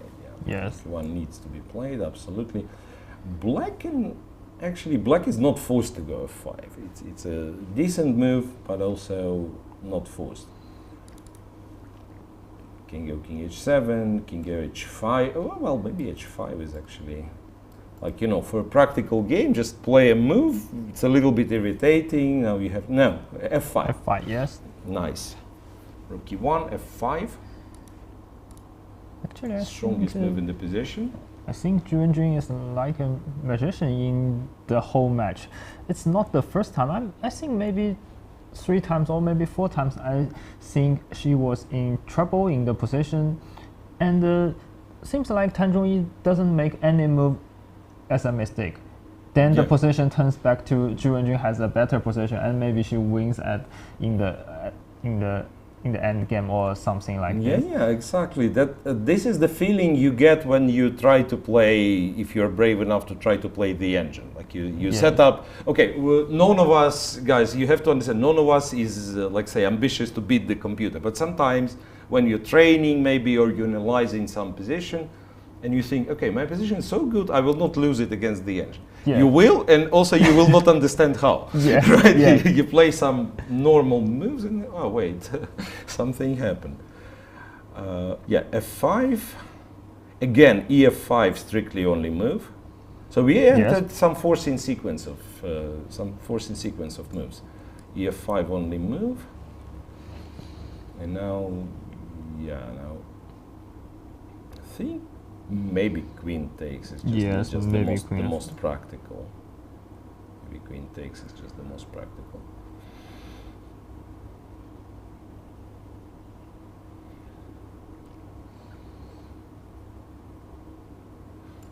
Wait a second. If I take on f5, bishop f5, take on e5, rook takes, pawn takes. I thought maybe white wins the pawn back, like knight c6. Yes. Aha, that's interesting. Knight c6 actually says if you take c2 it's equal, but king f7 is very strong, Oh, sacrificing the pawn with a check. And if you take, then it's king e6, and the king is running, and it's much more important than the pawn. yes. And again, and then at some point I can even, like, c5, pawn takes, a5. Yeah, I don't Yeah, care how yeah. many pawns you have on the c file. Just I have past the 8 points enough for a win. Yeah, and also chance knights to- are known to be, like, really bad stopping rook pawns. Yeah, f5, another tough decision for Zhongyi. And if she doesn't win today, which is very unlikely already, Yes. in case of any other result, I'd say she makes a draw, she doesn't lose. Every next game can be the last game of the match. Right? Yes. So when one of the players is on 5.5, That means like each game is match point, yeah. Queen to d4, so she decides, understandably, I want to say, to not to play the endgame, but to try to complicate the game, even though objectively it's a very big risk. So, okay, I mean, if you're not a computer, maybe it's not so easy, because queen a7, maybe going after the pawns, maybe you get scared. Computer line is rook takes on e4, exchanges all the rooks, rook takes on e4, takes, pawn takes. Queen a7. Then, yeah, queen a7, and let me see, because I see what the move it's telling me to make, but is there any other move? No, it's the way for advantage is to go king h7, and if white takes on c7, e3. E3, queen d7, I guess, e2, yeah, queen e7, queen c2, and the knight on a5 is too far. Yes, maybe queen b1. Maybe queen b1 to, yeah, like to avoid any sort of perpetuals. Right, so after e3, that means the bishop cannot be taken, fe3, and then black goes bishop f5. And with very reduced, limited material, but we came to this situation, which I was talking about, that there is a problem on the king side, and knight is too far. The knight is really, really too far, because queen g3, you know, it's not like black wants to take on c2, black wants to take on g3, go bishop e4 and win the game. Yeah, so if Wenjun finds it, and basically there is like not much else. You cannot really stop queen a7, so that's you probably take on e4. The question is like, do you exchange one rook? Do you exchange two rooks?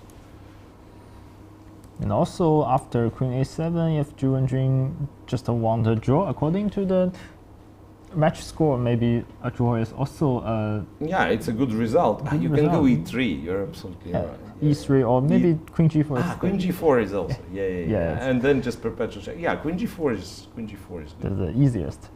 Or maybe actually I think after e3 maybe it's still. Maybe it's not even like absolutely equal, right? Queen e3, queen c2. Still. I was thinking queen e7, and it's white is kind of asking for a draw. Yeah, but then you're not unhappy with this.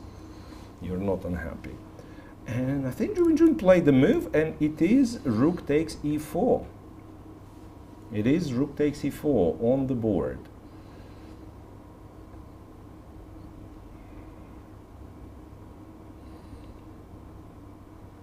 Yeah, and this means big advantage for Wenjun. It's And Miro, I want to tell you something very interesting.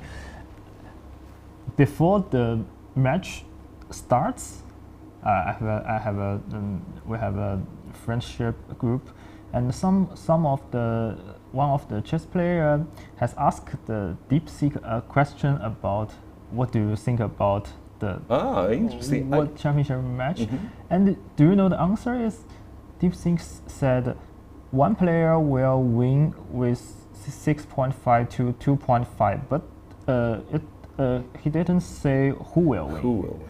Yes, and after 3 games, it's 1.5 equals 1.5. We all laughed at. Oh, of course, yes. Stupid artificial intelligence doesn't know anything. Yeah. Yes. Wow.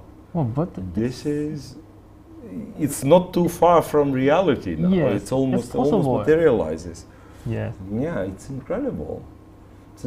I keep forgetting to do these things because you have DeepSeek, and I think like in Western world that there is like on Twitter you have Grok, which is like again pretty much like a chatbot. You can ask what you think on this, what you think on that, or explain me something. Yeah, and these things they're very interesting, right? Yes. They're very interesting. Like you cannot really say it has thoughts. It's probably some experience, but evaluates probabilities, and Okay, if this happens, this be absolutely amazing. Yes. Rook e4.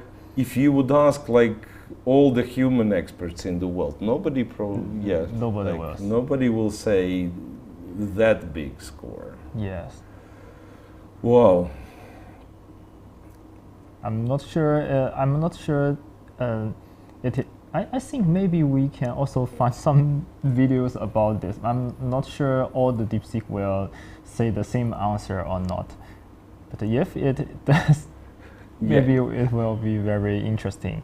Right. Look, c4 played quickly by Tan. Yes. I think it's maybe even like a sign of a little bit of tilt, because it's clear like something's not going her way and she just decided to play fast. Now like black's position is better because black is up a pawn, but also e3 is a strong move here. e3, queen takes e3, queen c2. Now the knight, I think the big problem is the knight stuck on a5 and it's very hard to bring back to the game. And if queen e7, remember the move I was hoping to work, then black has check on h5 and queen e8. Again with the tempo. And like not to exchange the queens, you will have to go to h4, which is terrible. Yes.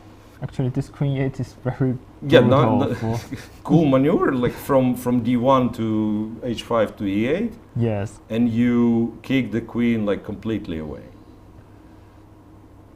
So after c4, I think e3 is very good chance that black just wins.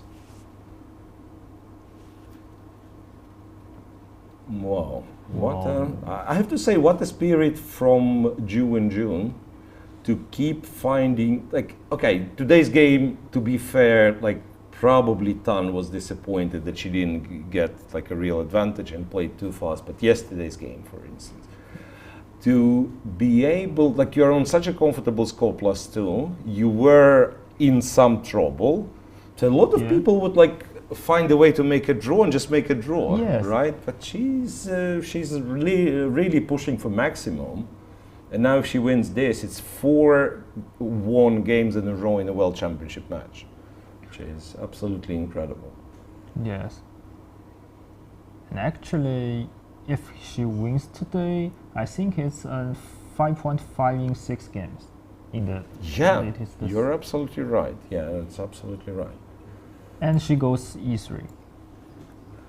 e3? Wow.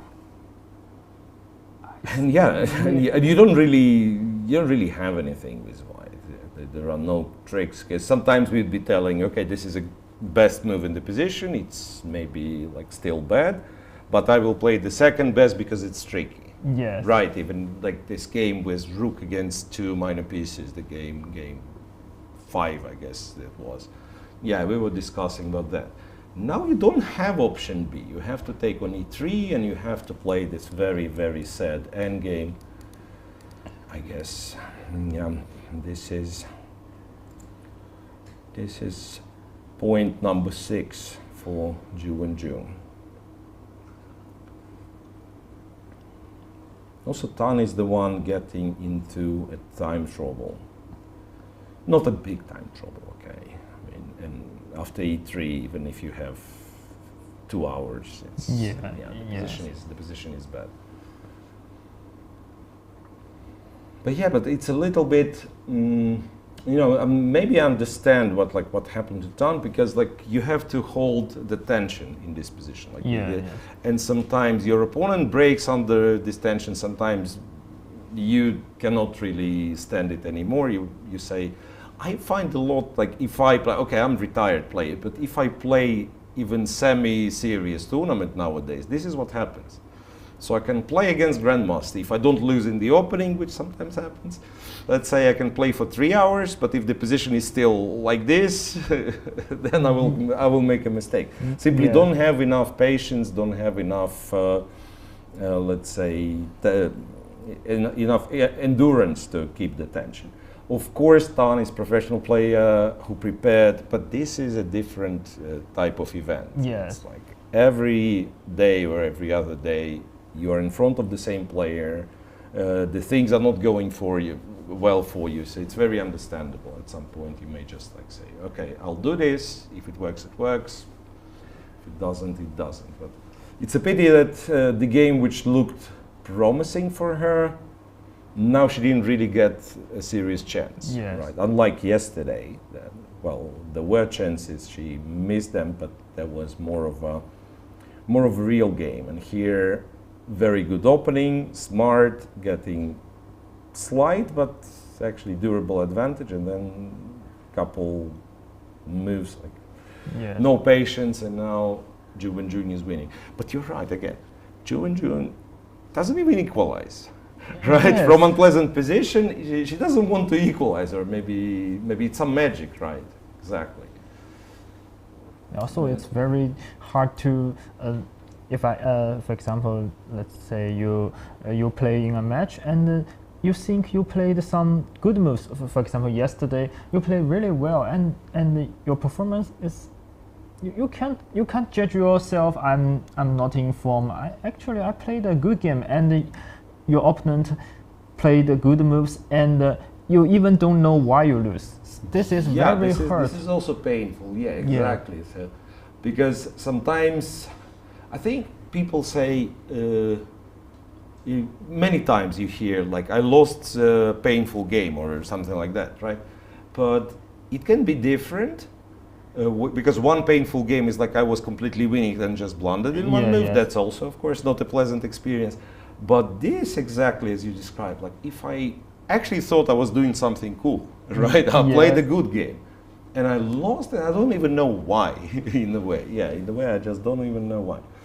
Okay, Queen A7, desperate attempt to attack C7 and so on. So now B takes C4 is the line. Queen takes C7, and it's actually a little bit tricky.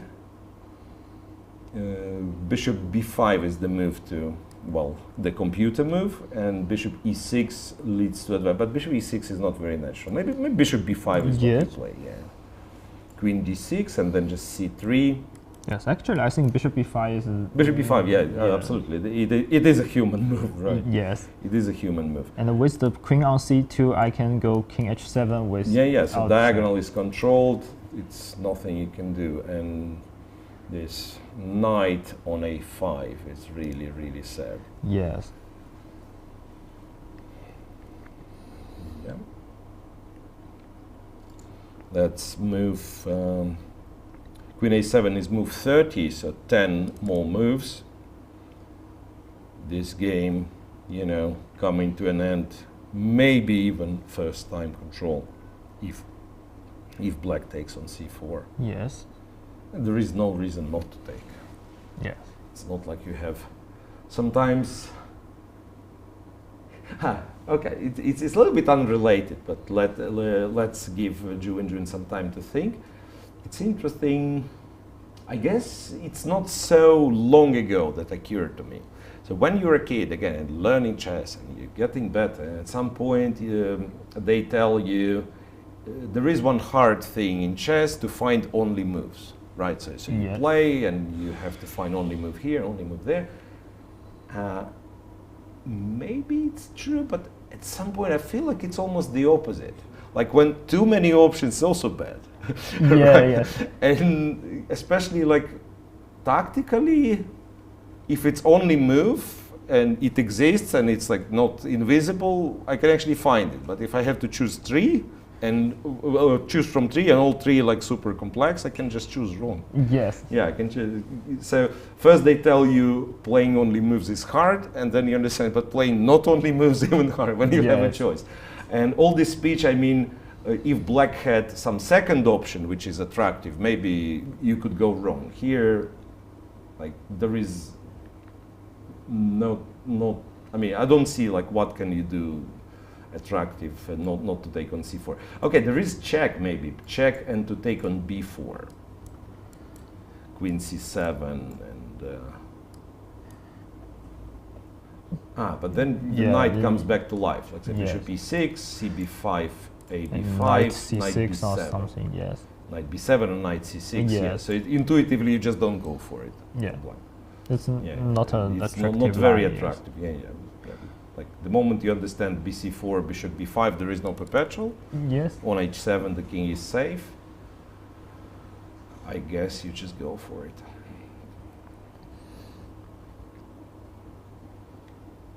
Look, in Wenjun, once again, we have a different angle on the players, but Wenjun again does her thing. Like you know, the chair goes somewhat back, and she's like almost laying on the playing board.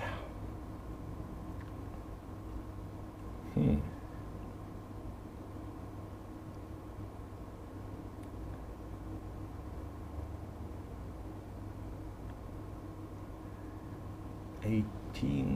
Minutes left for Zhongyi. 25 for Wenjun. Maybe Yeah, 24. 25, 24. Yeah, not the real time trouble, and this could be, Yes. to be honest, this could be the last time you need to calculate. Yeah. Because yes. like bc4, bishop b5, and then everything is so safe. Everything is so safe that you don't really have to worry. And I think after bishop b5, it's just a totally winning for black. Even no too much no tactic, no tricks. Yeah, Yes. exactly.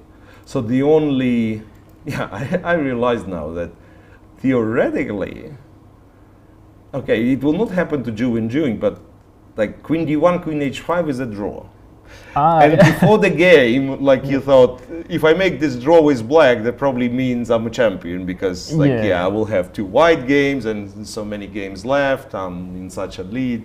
Yes. Yeah. But not in This case, game, of course. yes. If it would not be that simple in the other line. Yeah. Yeah, let's say you have perpetual check and something that is maybe +5, but still some complex. Yeah. Yeah. There would be people who would take the draw, right? And would not deserve much criticism, right? Yeah, It really depends how complex the position is. But here, you just take. Or maybe if the point is like a 6 against 2. I agree. Next game, Yes. let's say if she wins this one and next game she has a similar choice, maybe you go for a draw simply because the match is over. Yes. No reason you need to make a risk with your championship title. And Wenjun goes for bc4, which probably means if she goes bishop b5 now, I think bishop b5, this too much is like chance. no tricks, nothing. Yes. Yeah. Seems like there will be absolutely nothing. And the bishop b5. Bishop b5 on the board. Yeah. Okay, some last desperate chance if I try to bring the knight, like knight b. My problem is like I'm not attacking. I thought knight b7, say c3, knight takes. No. I think I just play. I think I just play queen d1 and Queen d1, king king h2, c2, c2, for example. And then queen f7, and it's a draw though. Queen f7, queen f5. Sorry, I missed queen f7 here. So after knight d6, you can go queen h5, king h1, and it's actually no simple way. Okay, I mean, I don't know how simple is bishop a4 in this position. Like with the queen on h5, you can go bishop a4, next move c2, you defend f7, but it's like, it's a little bit computer move, like this typical computer tactic that your pieces are all over the board and they defend each other. Yes. Right? Because queen c3, maybe let's show that queen c3, black goes check back and takes the knight. But I don't think it's the only, it's just we made it so it's the only way to win. But after knight b7, there should be other ways to win. yes. Wait, first of all, I don't have to go c3 maybe? I can give a check here, king h2. Still d6 is... I thought maybe I go d5, but then d5 is a perpetual check immediately. Yes. D5 I could go without a check. Yeah, d5, but then it's queen d8, queen d5. Yes. Yeah, so maybe knight b7 is actually on the board. Yeah, knight b7. b7. Yeah. Or maybe can I go c3, knight d6, king h7 first? This is the best. King h7. And I think this wins because, I mean, it is wins according to computer, but also wins like white doesn't have more tricks. Yes, yes. White doesn't have more tricks. You will actually win the queen's endgame. You will go queen d3 without any checks or something. Yeah, king h7, queen d3. Could you go queen d3 one move earlier? Yeah, queen d3 was also fine, but king h7 is more precise. Yeah. King h7 more precise. Because now queen f7, we win the knight. Of course, yeah. Queen d1, yeah. It's getting harder and harder to believe in a comeback of Zhongyi, to be honest. So if this game finishes with the win of Wenjun, it's 6-2, and then any, not even a win, but any draw is the last draw, is the last game of the competition. And she will have the white pieces as well. Yes. Right, so that would be. So Deep Seek knows everything. Yeah. Looks It's like it really- knows everything.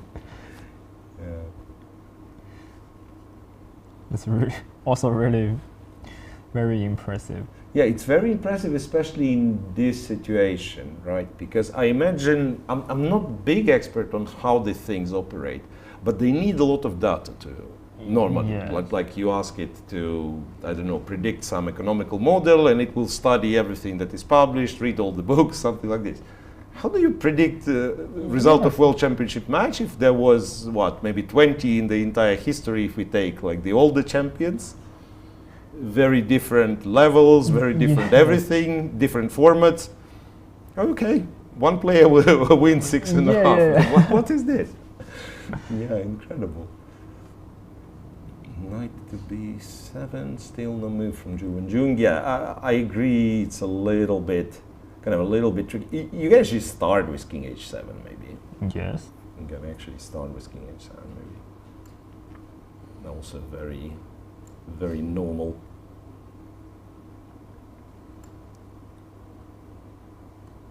Yeah, king h7, knight d6. Well, I'm curious to see. Yeah, you don't have to play c3. Oh, c3 is a good move, but king h7, queen d3. I thought, like in a more schematic way. Yeah. So I attack the knight, so the queen cannot come closer to my king. That there is no queen f7. And it controls everything. Yeah, controls literally everything. If knight b5, a b5. And you cannot there stop. There is no way stopping this pawn. Yes. King h2, c3. Let's say if I wait, I don't know, f3, F3, c2. No, queen c4 also a Queen threat. c4 is also a threat, so I have to Yeah. be on the diagonal. No, Like being queen on the c- diagonal doesn't help me. Let's say queen c5, queen c4, queen f5 is one check, right? King g8, yeah. king g8, there is no check. So this promotes the pawn automatically, pretty much. Yes. So a combination of these moves, queen d3, king h7, c3, just wins the game for Wenjun. Yes. And we will. I will tell something maybe important in this queen end games. When you have the struggle like queen on c4 and king on g8, white cannot make purple to check in any case. Yeah, This it's is- like you can literally have white queen in your hand and put it wherever you want. Yes, start checking, let's say from e8 in this position, from d8. Yeah, somehow you control like all the important squares. Yes. And this is, I guess, one of the main motifs in the queen's endgames. If you have the passed pawn, the next kind of first question, if it's a passed pawn or not. The second question is how safe is my king? Yes. Yeah. Right, because queen is very good at helping the passed pawn to move. Unlike the rook endgame, your king has to be active because Yes. Rook by itself cannot push the pass pawn forward. Queen can, but the opponent's queen is very good at giving perpetuals, and that's why you try to hide your king. All right, so Wenjun spending time, very careful, perfectly understandable why. Yes. She wants to be, as you said, as safe as possible. There is one more line computer shows. I don't know, maybe if you wanted to calculate something as Wenjun. So check on d1, check on h5, and go to f7. And I'm not even sure, like, the reason for that, like, I guess you disrupt some harmony from white, because white cannot take queen d6. Yes, of course. that doesn't make sense. So needs to give a check first. And on d8, I think, or yeah, check on d8, and king h7, knight d6, queen d5. I also like the queen d5, queen c7, queen d3. I think I've seen this position. yes. It's nice, like it looked completely different.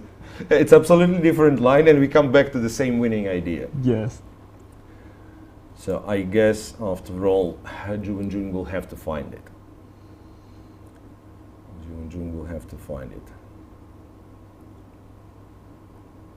And let's say, we didn't find any kind of cool variations here, right? We found, like, say, you win in many ways, and if you blunder perpetual, it's a draw, right? So there was no, like, I'm thinking c3, knight d6, if it's a check from b1. King goes to h2, and he goes c2. Do you ever lose? You actually do. Oh, really? Queen f7, f7, king h7, knight f5. Because queen a1, knight e7, and you are threatening a checkmate that cannot be stopped. So for black not to lose, black has to go queen h1, promote king h2, and to stop from g5.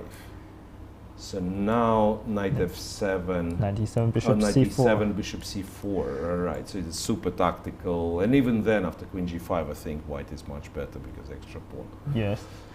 But yeah, this is, of course, like, this is not a real line. You don't play like this, with black. Maybe they play a bullet game. In a bullet game, anything can happen. Yes. Like, you can promote the second queen and still lose. Yes. Like, I mean, some lines like this, some magical line like this, can happen if it's, let's say you blunder one idea, but other than that, it's very attractive. Yes. Right? This one, of course, you prefer to have more control. Of course, you prefer to have more control than just like, it's intuitively wrong. You lock your queen on b1, it doesn't control any squares. Yes. So the best traps is like intuition suggests you one move, but the correct is the other move. Okay, these are the best traps usually.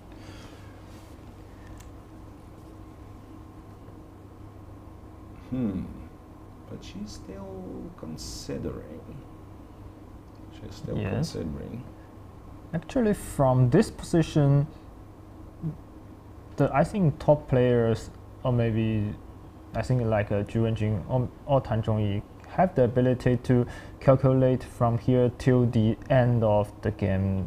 Like you promote, and there is even like you promote and you calculate, okay, will there be perpetual check? No. Yeah. So exactly, I think they are able to do it, and let's see which version of the winning plan will Wenjun play. Yes.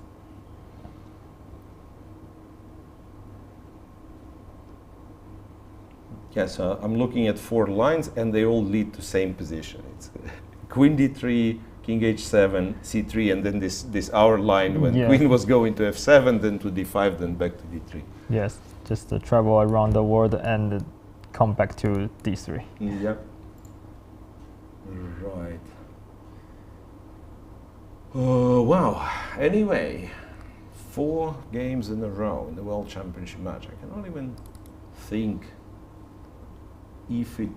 I mean, definitely not in a recent history, right? Yes. Karpov, Kasparov? No, I don't No, think no. so. No, and Fischer. Fischer was winning a lot of games in a row, but not in a World Championship match against Spassky. I'm afraid we will have to look at maybe Steinitz, these times, and maybe we can find one match, but it's absolutely unique. Yes. Really. It's absolutely unique.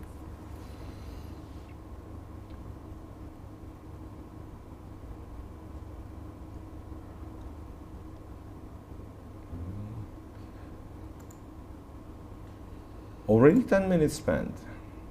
Yes.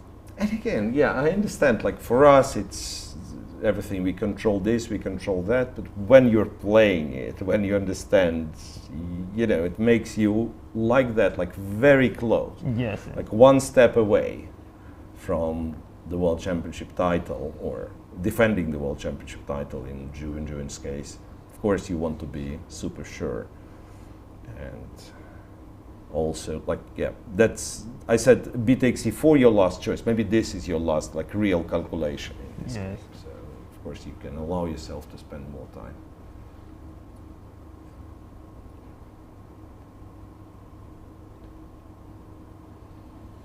Yeah, King h7 feels like, strangely, maybe you start with King h7 with this logic that, I will play the move that will happen for sure. Because King on h7, in all these lines, King was going to h7. Let's see. 12 minutes left. And ultimately, well, but what a player Wenjun was. So much under pressure. Yes. Was so much under pressure, and then if you go back, cannot even calculate, 5.5 out of 6, right? Or something. Yes. 5.5 out of 6. Incredible. Good position, suspicious position, sometimes even bad position. Yes. Actually. So the only bad position she easily escaped, right? Yes. I think she escaped maybe not a bad position, but in some pressure, virtual position in some pressure, and she escaped just we talk some jokes and it happens to be nothing. Yeah. So no, but the only one which was bad, I think, second game she lost for game number 4. Game number 4 when Zhongyi was white, and she could really get a huge advantage at some point. Yes.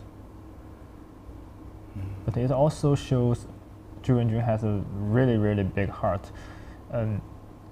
Let's take our memory to game 3.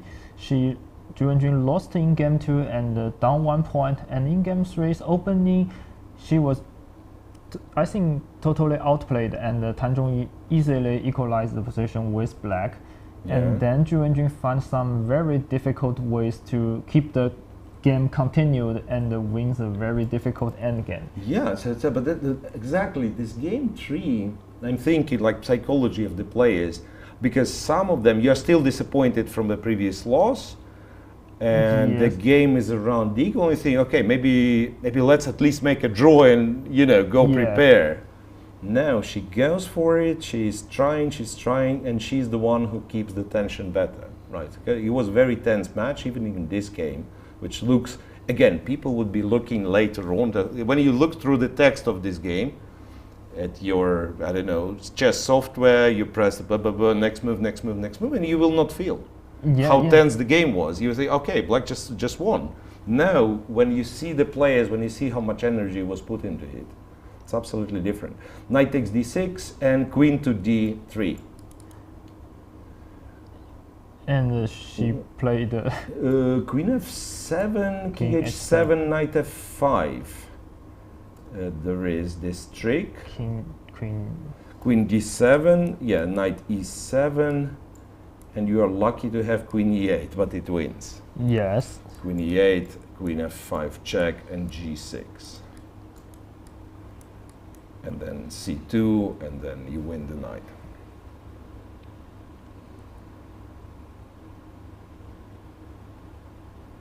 Oh wait, Do you win? Queen c5? Yes, c2 wins. I guess arguably not the most precise. She shouldn't allow queen f7, right? Yes. Yeah, she shouldn't allow queen f7, but still good enough. Let's see what else they can do. Ah, there is queen c8 check, king h7, H7. knight f7. Ah, but queen d1 is winning. Ah, queen d1 wins the knight. Yeah.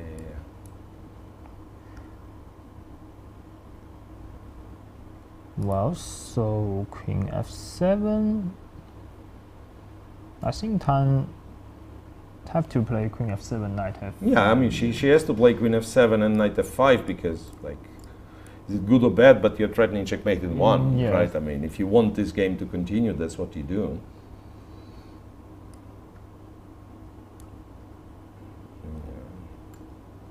Queen d7. Knight e7. Hang on. If I exchange on d7, do I stop the pawn? Knight d4. I actually stopped the pawn. Computer tricked me. And I mean, it's winning position for black if we believe the computer, which I do. But from human's perspective, it's actually not obvious that it's winning. Bishop a4, knight e2, or even C2. f3. You can actually play f3. But maybe it's the same because I will also play c2, c2, knight e2, king bishop g. b5. Maybe I would probably play bishop b5 to force knight c1. Yes. And what do we do? King g6 wins. I think like from structure perspective, for some reason I want to play h5 before doing everything else, but Yeah. king g6 is also good, of course. King g6, king f2, king f5. king f5, king e3, and what do we do? We just go king e5, I think. king e5. If king d2, bishop Bishop. f1, and you can go after these pawns. Yeah. So that's why maybe we could have, instead of like moving the king, we could have h5, g5, and then just wait Yes. and put the bishop on c4, right? Yes. Yeah. So it's a little bit So- tricky, but it's still winning relatively convincingly. But to be honest, I think queen d3 is not very accurate. Yeah. Just don't allow queen f7. You could go king h7, queen d3, or c3, king h7. Yeah. But yeah, but not these two moves out of three, because now queen f7, knight f5. That actually makes Tan think, because she looked absolutely desperate before, but now maybe she senses that there could be a chance. Yes. Queen f7, king h7, knight f5. If we go for this endgame, maybe I should give a check first. Check and queen d7.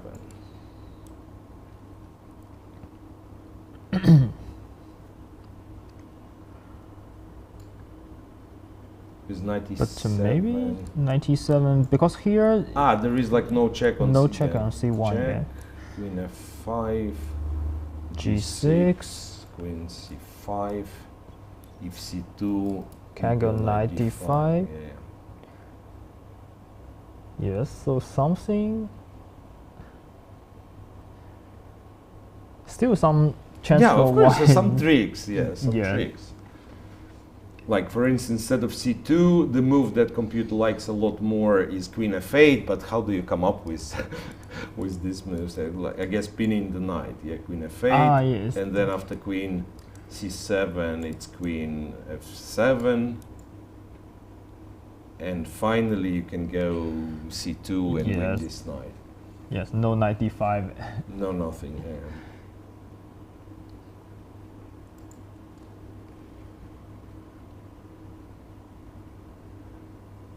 Let's see. Zhongyi's time is also ticking down. 13 minutes.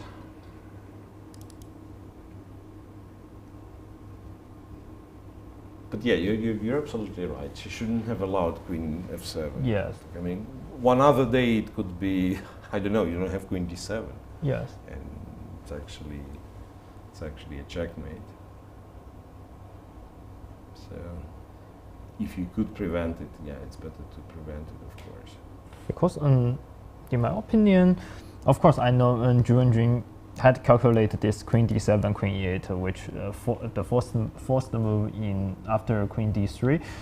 But actually, black doesn't need to take the risk like this. Even slightest risk, yeah. The Yes. fact that, like, if my position was so winning, even the fact that I'm threatened checkmate in one, which I can stop, even this is like not pleasant. Yeah, why do I need this if I could just keep everything under control? Anyway, it's move 33, so that means, I think doesn't matter, let's say, it's not the strongest, but everything will be decided before move 40, I'm afraid. Yes. Unless Don continues to play like, no, this one, I cannot even think, like, how do you, like, you lose the knight for the c pawn, there's zero chance, yeah, like too many black pawns on the board. Yes. Maybe if these pawns are out of the board, you still have some chance. 3 versus 2 on one side, yes, actually it can be challenging to win sometimes, depending on the pawn structure, but this I can totally see, like, why you play, and there will be chances.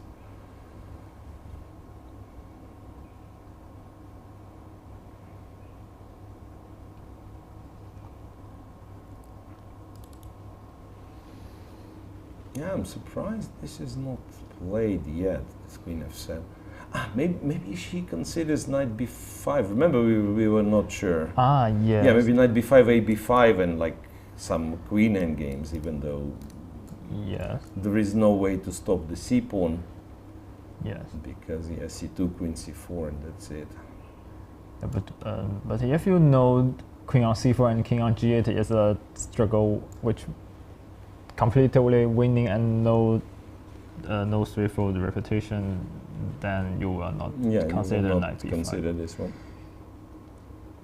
Yeah, but even optically, queen f7 and knight f5, if you see this, even optically it looks promising. More promising than the queen's endgame, right? Yes. Wait, after queen f7, if I go to h8, is it any different? It is different. Now I no longer win. Knight f5, it's a stupid move. Yeah, knight f5, queen d7, knight e7, and after queen e8, it's a perpetual. Knight g6, knight f8. Knight e6, knight f8. And queen f7, king h7, knight f5 on the board. Queen d7 played quickly. Yes. Queen d7 played quickly. Same, I think, goes for... no, here you can trade the queens as well. Yes. So you can go knight e7, or you can trade the queens. But yeah, but after like a little bit of calculation, I don't think you trade the queens, because it's like it's so... it is lost. Yes. Well, and she does. Queen takes, bishop takes. Wenjun plays these endgames like a machine. Yeah? Yes. Bishop d7, knight to d4. I don't know if you need bishop a4. It feels good to put the pawn on to c2, but maybe you don't even need it. King, like bringing the king, might also be winning.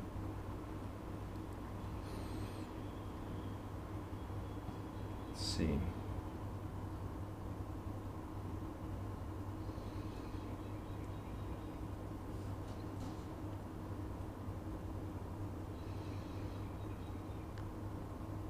Maybe you do need.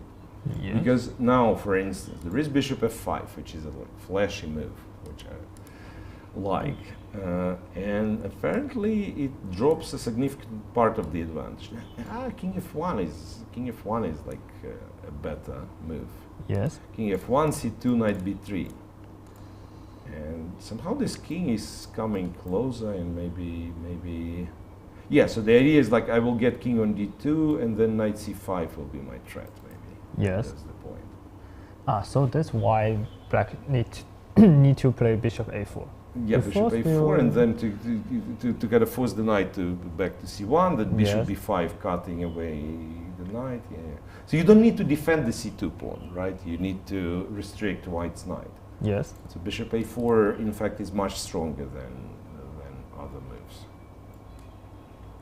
Bishop a4. And also stops king f1, right? Because Yes. c2, knight e2, and then you go to b5.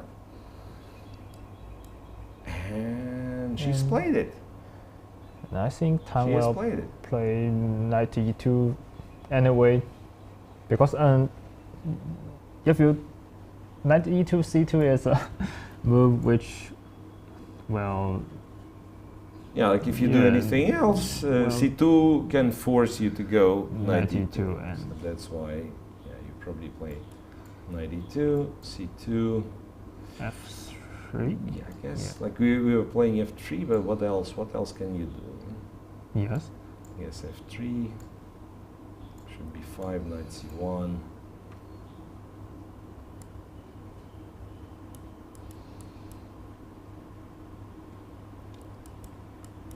c1. I'm thinking you can go h5, king f2, bishop c4, and just like not even touch the king. Yes. Maybe king e3. When your king goes, I go king g6 first, and then go yeah, I think here, it's. I think this is good enough. Mhm. Also, yeah. Yeah, knight e2 played. c2, of course, is also played by Wenjun. Yes. Okay, maybe this is the first time when I would say not the best technical conversion. It's still winning, of course, but yeah, Yes. there was a way to avoid playing this endgame. But it's very hard to criticize, when you know how much energy is put into this match by the players. Yes. And actually, Wenjun's endgame skill. Yeah. is- Also, it's not like she will not win this endgame. Yes. Exactly. It's not like she will not win this endgame. Maybe Wenjun thinks that this is just a winning. Yeah. Yeah. Nobody knows how. We had this story with there was some Russian league ages ago, like maybe 20 years ago, maybe something like that. Yeah. And Korchnoi was playing. Like he was very old, but still could play. I don't remember who his opponent was, but let's say they both were 2650 back Yes. then. And in a time trouble, he plays some like very sharp position, simplifies, goes to a bishop's endgame and wins.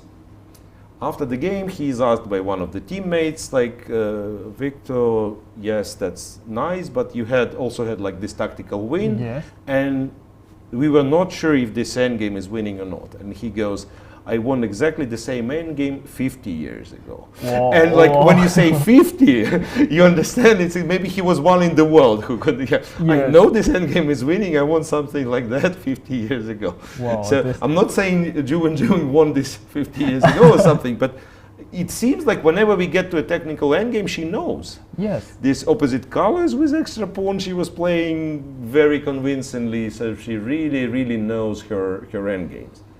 Yeah. f3, king to g6, king f2. Yeah, and the cool thing about this position is, again, like it's very hard / impossible to misplay it with black. Yes. You really need to like try to misplay it. King f2, okay, let me try. King f5, king e3, king e5. Actually, this is already not so easy to win. Like you bishop b5, the move that Wenjun played, Yeah. is a very strong move. So you Maybe we first can want to play bishop b5.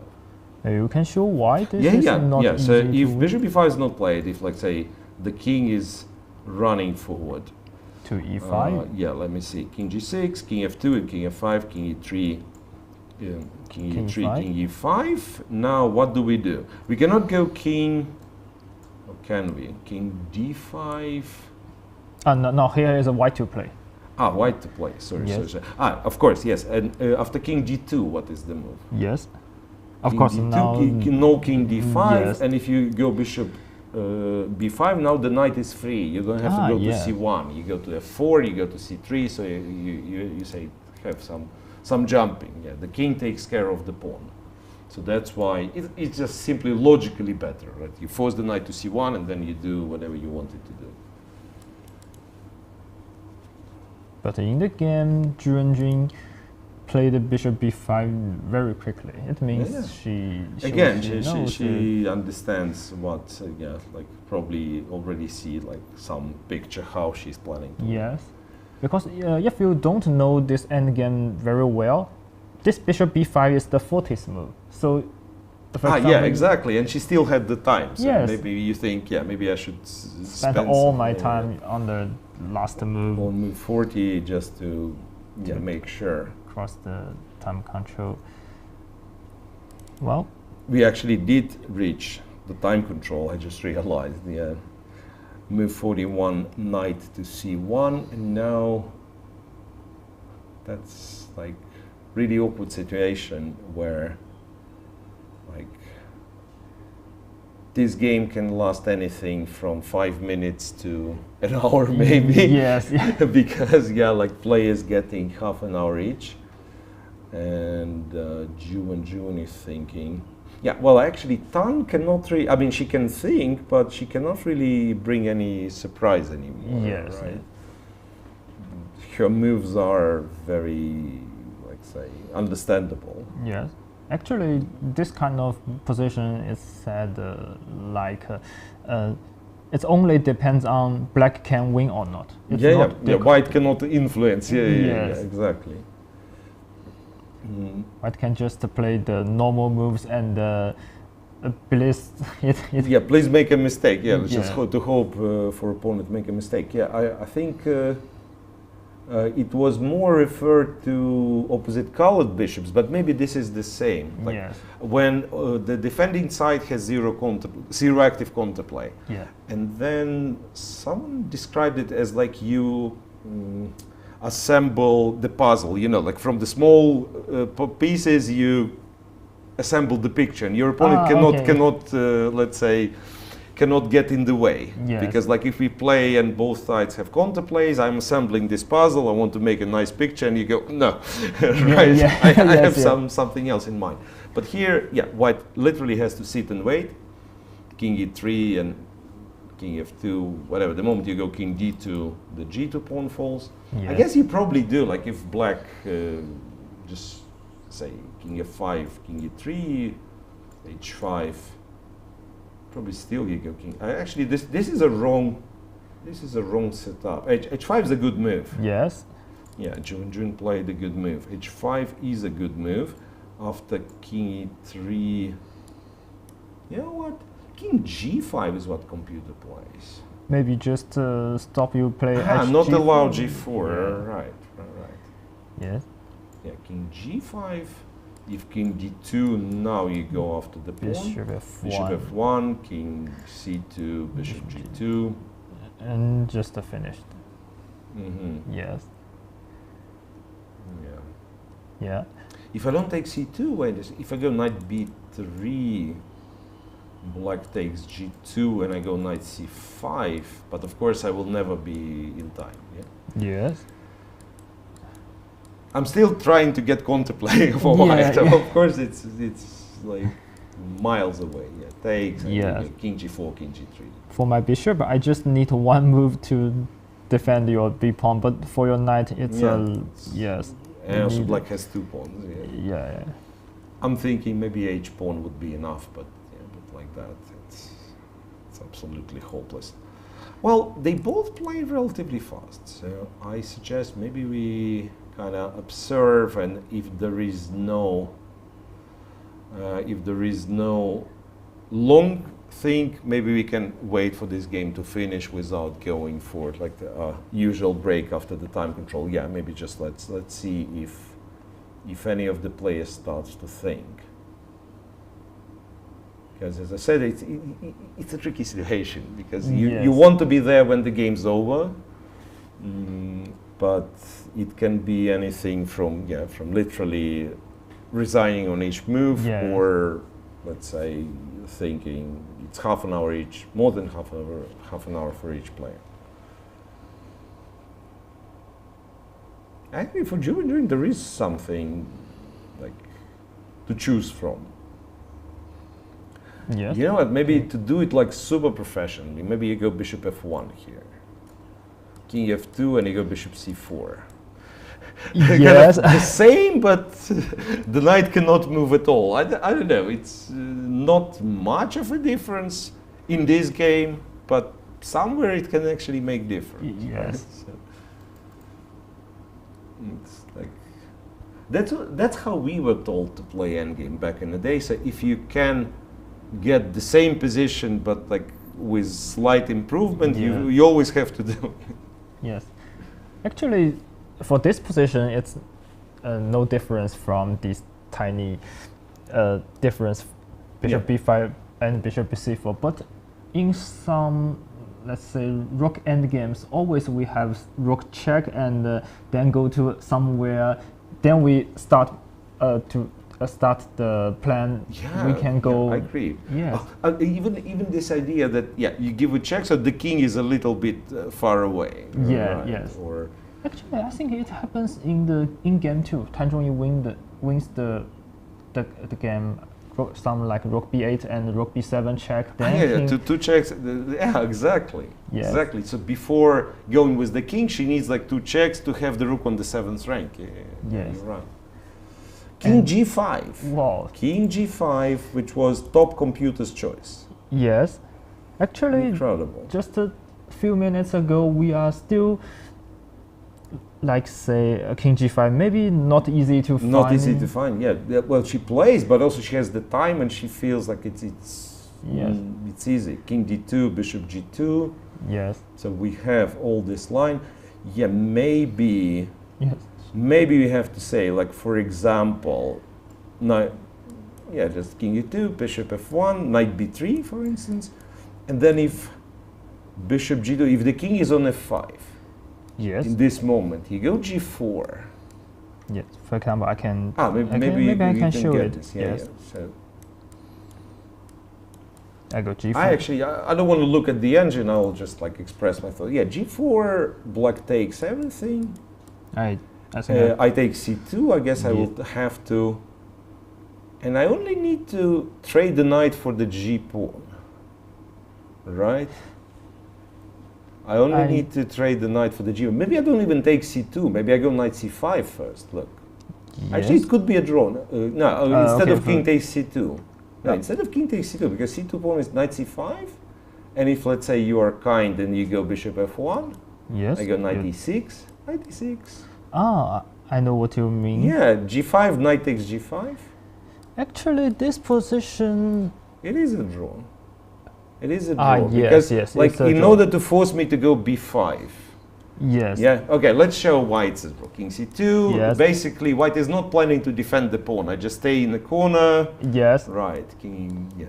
Like king first b4. we will say after king b4 it's just king a b4 draw. is just a draw because it's impossible to kick me from the corner. So you try to stalemate me. King b3. You say king b1. Check. King goes. King a1. And maybe if you pass with the bishop or with the king, pass with the king, I go b5. Yes. And it's the same. If you go a5, you're still left with this a pawn which doesn't win, right? So you really need to take a b5, then I'm stalemate. Actually, I think this position is very similar to seeing Carlsen and Karyagin's World Championship match. I'm not sure tiebreak game 2 or tiebreak game 3. Mm-hmm. Yes, this game is Carlsen with white, Karyagin with black, and some pieces in the king side. I don't remember. Maybe we can check it later. I think it's game 2 in the tiebreak. Yeah. And so Karyagin make a very defensive draw. So he made a draw like this. So having played king g5, stop all of ideas like this. So basically, black says h5 is what my important pawn is. So knight b3, bishop takes g2, knight d4. Yeah, fair enough. Now, bishop takes f3 is the easiest way and the straightforward way to win. I'm wondering if the only reliable way to win, because c2 is falling. Yes. c2 is falling. Maybe you actually Yeah, then kudos to Tan. I mean, bishop f3 is not hard to find, but still, like she almost gets a defensive setup. It's almost enough. Yeah, what she's doing is almost enough. But still, I think, anyway, I think bishop f3 is winning, and also it's not very difficult to calculate. But maybe queen f6 still wins, to my opinion. I'm not sure. King takes c2, king e5. No, king c2. Actually, I want to play g5. King c2, g5. But maybe you can move your king to. Then it somehow goes king d3, king e3. Yeah. Yeah, like. Yeah. So if here black cannot find bishop f3 still. It could be that it's like a little bit problematic. Yes. I cannot tell you for sure because from 4 lines that I have, computer wants to go bishop f3. Yeah. Second line is c1 queen and bishop f3. Yeah. Can you guess the third line? C1 rook and bishop f3. So that's why I don't know what happens if you don't take on f3. Yeah. Yes. That's why, yeah. But bishop f3, knight f3, king g4. I don't even see the way for white to kind of continue the game. Knight d4, I guess. Yeah, I think knight then d4. You take g3, knight f5, king g4. King g4. Oh, maybe Actually, here anything I wins. I don't know how to believe it, but f3, I f2, f4. Yes, but I think maybe king g4 is Yeah, king g4 is somehow yes, a some move, studies like very cultural move. Yes, Knight g7, h4, and for example, knight e8, h3, knight f6, king f3 is some studies in this knight against the pawn end games. All right, but any moves wins here, so doesn't matter. Yeah, I was even thinking bishop f3, knight f3, king g4, and after knight d4, can I go? No, this is stupid. I wanted to say something. I thought like, can I go g6? But then of course knight e2. Knight e2, yes. Then of course knight e2 or even knight c2 makes a draw. Yeah. Let's see. Let's see. So it's not so simple. It is not so simple. Bishop takes f3. You know what? Maybe it's time for us to take a break. Now I'm thinking, because before playing bishop f3, even though we say it's like easy to understand that it's winning, but you probably spend some time. Yeah. Right? You have half an hour. Wenjun has half an hour. Bishop f3 is the winning move. She will find it, I guess, but she will have to spend some time here. So we will take a short break, as we usually do after the time trouble stage, and we will be back to cover this game 8, which is coming to an end.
And we are back to, well, catching up the end of game 8. Zhongyi is losing because Wenjun found confidence, and she does take on f3, probably calculating once that the h-pawn promotes by force, and no hesitations, a very confident play.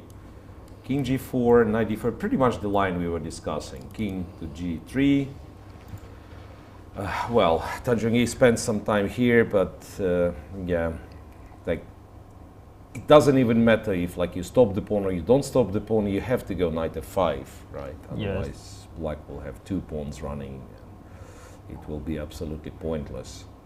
So knight f5, and apparently there is not a single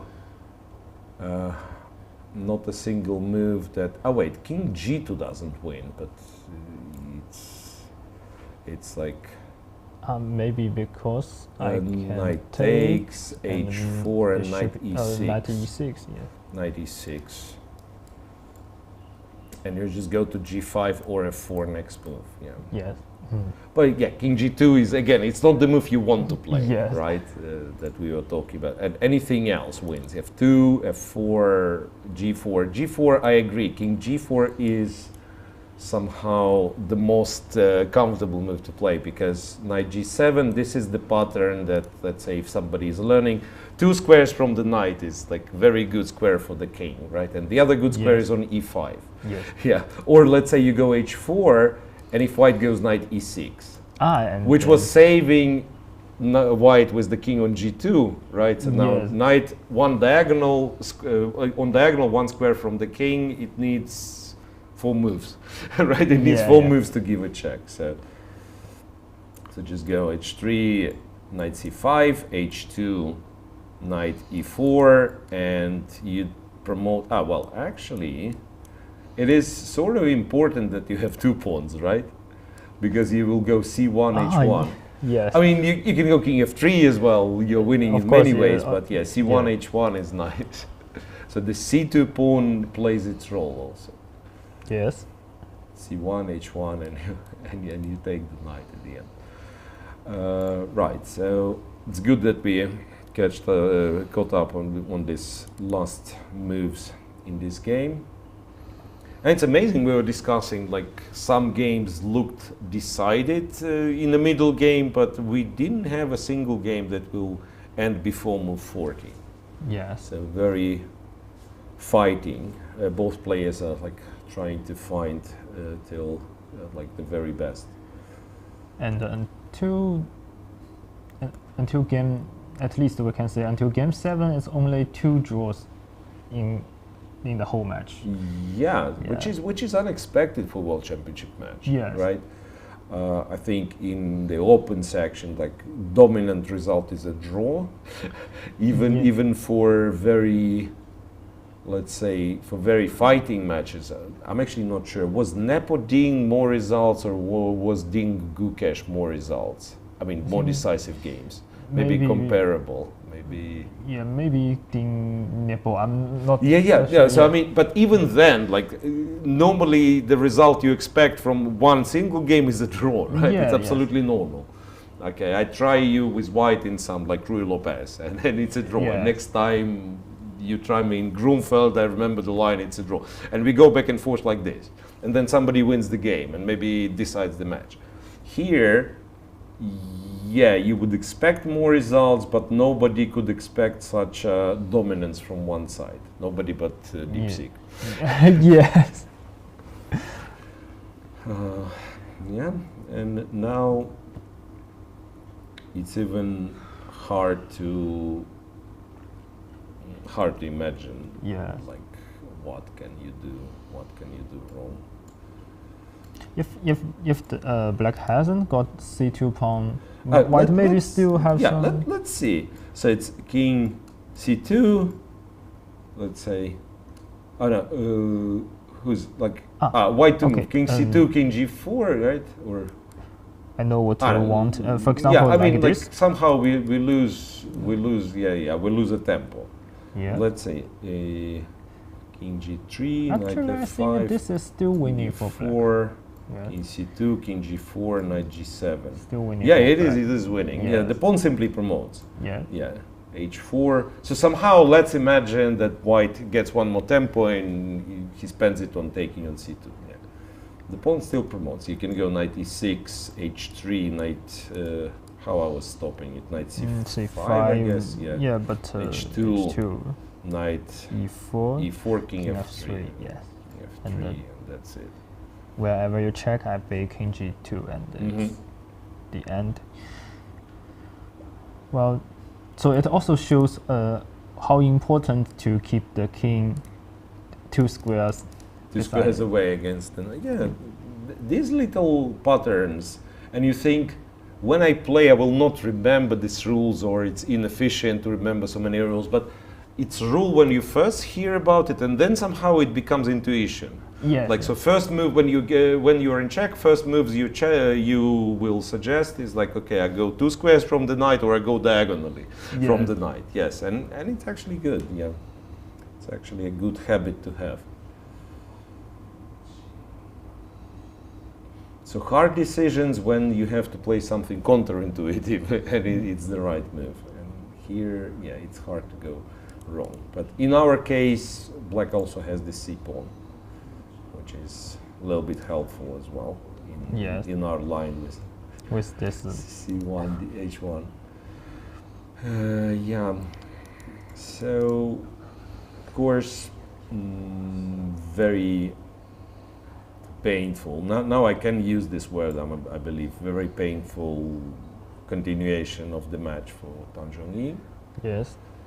Because yesterday she did look very determined. It was really a good fight yesterday, but after having lost that, today somehow, even getting a good position, then something happened and she just collapsed. Yeah. Maybe a little reminder on the schedule of the match, because doesn't matter how this game ends, it does not end the match formally, right? Yes. Let's say Wenjun wins, we believe it will happen, it will be 6-2, so the match goes on, and that means tomorrow is the free day for the players, and the match will continue the day after tomorrow. I actually wonder what happens to closing ceremony if the match ends earlier. Yes. Will it be earlier, or will we all wait for it?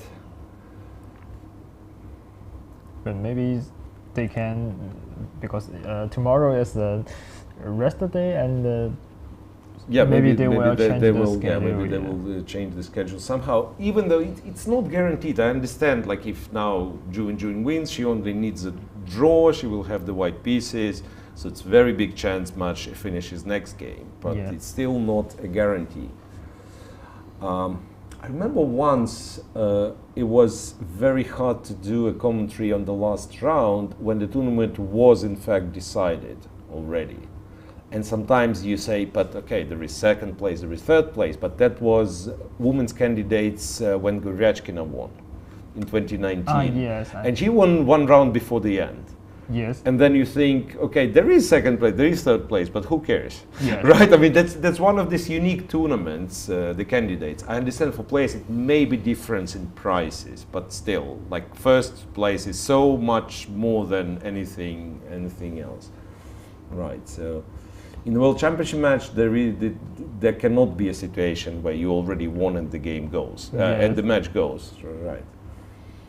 But yeah, if this is won by Wenjun, that the last, the next game is very likely the last one.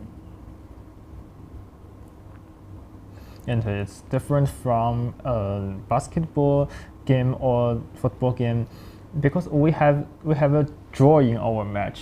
So if you play, for example, like a basketball game, you are down 2 against 6. You can try to win all games to equal the score. But we have in our chess games, we can play for a draw and to win any game against a player who has the. Yeah, like draw is good for him. Yeah, Yes, it's very hard, very and hard. especially it's. Even like, in some open tournament, nowadays, people with white, like if you play with black against, well, maybe even international master, like solid player, it's very hard to guarantee. Like Yes. if people well prepared and they want a draw, it's very hard to win. And of course, for the World Championship, actually we were discussing, remember the scenario, like no one was ready for this scenario that I lead 3 points. Yes. But what you normally should be ready is for the scenario when I need a draw for the title. And maybe you have a specifically prepared line. Yes. Maybe you have a specifically prepared line for this. Like, I need a draw for the title, what do I do? How do I play?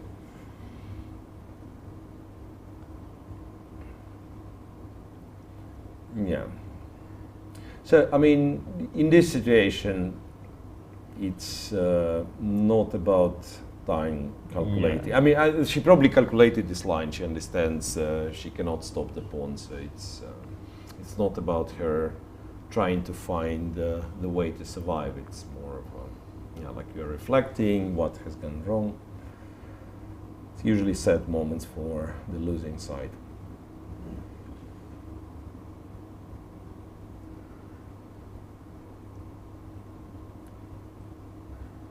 June, interestingly, even in press conferences, because in Shanghai, let's say, we were all very close to like press room and so on. Even during the press conference, she wins the game, and she's not like super happy, like very modest, very calm. Yes.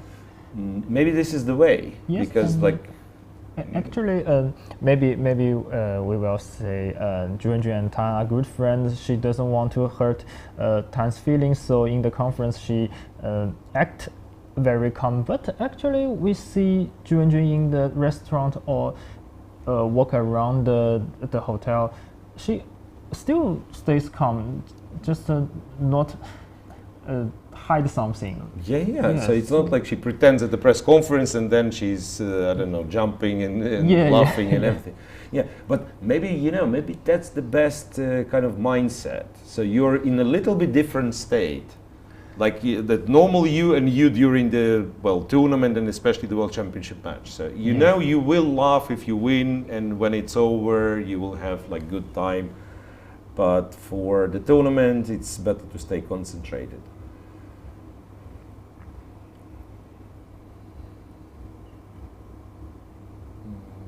yeah. Now, the only. Yeah, I think with white though, you still play out this line, right? You go knight f5, you take on g7. If you got into this position, Yeah. you probably like go for it. See that black promotes this pawn, and for example, if white has time to play knight c2 and move the king to h1, maybe she still have some chance, but actually black just need to push the pawn, and yes, it's not in knight time. takes h4, king e2, To h3, king f1, h2. yeah, king f1. Brutal. So there is nothing. Yeah. Yes. Knight e3, you also just, I mean, instead of king f1, knight e3, you also just go h2, you Yes. win, and the pawn promotes. Yes. This is just I just need my king come back. Yeah. It's very Over easy. g5, Yeah. Yeah, I still think this theory of like king pawn or king pawns against the knight, maybe the least studied. Like against the rook, because it happens very often against the rook, because rook endgames are very tactical, and quite often one side has to sacrifice the rook for the passed pawn, Yeah. and you have these endgames, right? Like one side has a pawn or the pawns, and the other side has a rook. So we had to study it a lot. With the knight, it's not so often. Like Yes. knight endgames are not often happening, and like the situation where with with knight against the pawns. So some things we know, but even like knight takes g7, king g4, or king g4, right? To Yes. go here. I think we both said that like this is from some study, Yeah, right? yeah. Right? Yeah, this is from some study. So from composed positions we have, but there is no like big theory on knight against Yes. pawns.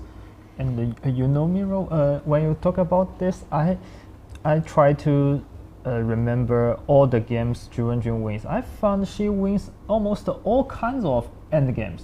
You know, she, for example, the fourth game they drew is like rook against one pawn end game. And Yeah. how to draw with king need to be in the same side. Right. Yes, and the game 3 she wins with rook and bishop. Opposite bishop. Yeah. Yes, with rook bishop, and yesterday is rook bishop against the rook knight. Rook knight against the rook bishop, and today is pawn against the knight, and another black game she wins is knight and pawn end games. Yeah. So really like an endgame master. Yes. An endgame master. Yeah. Yes. The only game she win in middle game is queen like Yeah. This two pieces against the two minor pieces against the rook. Yeah. Yes. That's the one.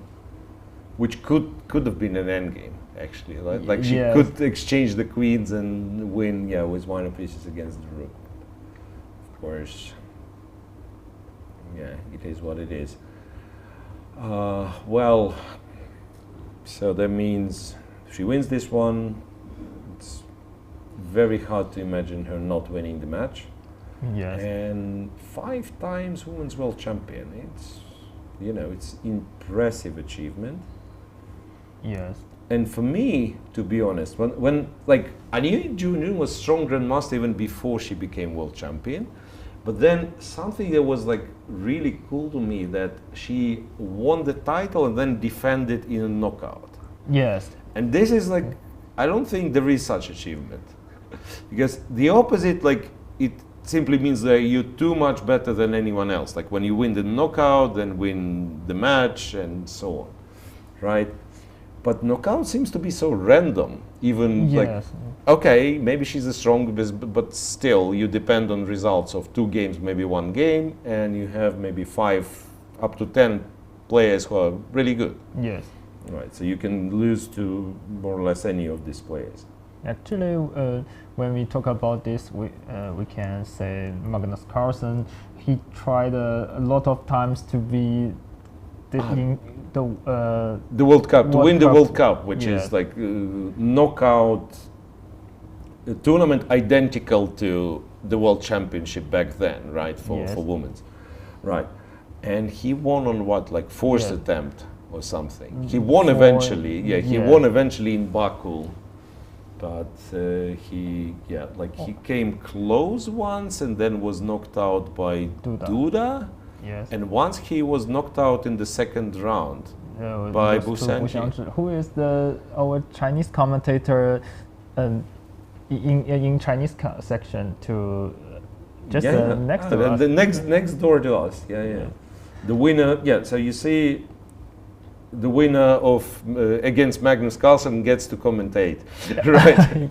So imagine who are the players, right? The players are even stronger. Yes. Well, still no move, which is understandable. Like here, as we said, it's more about controlling the emotions. I'm still like thinking, no, absolutely. Like I'm looking at like maybe some sudden chance. Yeah, you're right. Like taking the pawn, you need to take the pawn and to be in time with the king. Yes. For example, if black play g5, maybe, well... Yeah, if g5, I think king e2 is a draw now. Yeah, h4, king f1. Actually, at some point, black needs to be... No, okay. Still wins. I mean, black, yeah, h3, king h1. Sorry, h3, king g1. Yeah, no. Yeah. How do we even try to win now with black? This is the thing. Maybe I move my king to the queen side. Yeah, like king f4, king h2, g4. But somehow it will defend. Okay, I mean, maybe you can beat some players here. Maybe you can even beat me, but you cannot beat the computer. Because computer says knight a1 is one of the. I mean, like of course, like many moves draw, including knight a1, and this is where I stop. When I understand, like if you can play knight a1 in this position and make a draw, then it's not a very good chance to win. Yes. Yeah, but actually knight a1, it wants to go to b3 and c5, so it's not so simple, right? And if you go king f3, then knight b3. Wait, how is it? King f2, now I'm even knight c5. G3, g2, and there is always check. Yes, there is always check from e4. Yes. Check from e4 is good enough. But again, this is like some out of this world cooperation from black. You really like your h pawn promotes and you say no. Wait, I want to move the g pawn. I don't want to promote. And it's even hard to like explain what can. Let's say if I was Zhongyi, I would not be even looking at the board. Like this is of course very sad moment for her. Yes. Because she played well first part of this match. She played well the game yesterday. It's just that something's not working. Yeah. Something's not working. She could have won the World Championship match against somebody else. Like with this level of playing. And yet against Wenjun, she's getting absolutely dominated. Actually, even after game 4, Zhongyi seems she is the better player to performance in the... Yeah, exactly. Like she missed the chance to win after 4 games, right? And after 8 games, and next 4 games were won by Wenjun. As simple as that, yeah. You're right. In game 4, Tan missed the chance, maybe, like for a real serious advantage. And after that, all games won by Wenjun. King g4, knight f5 played, king g4.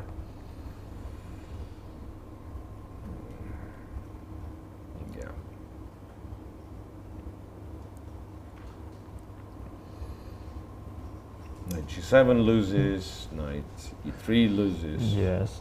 Everything loses.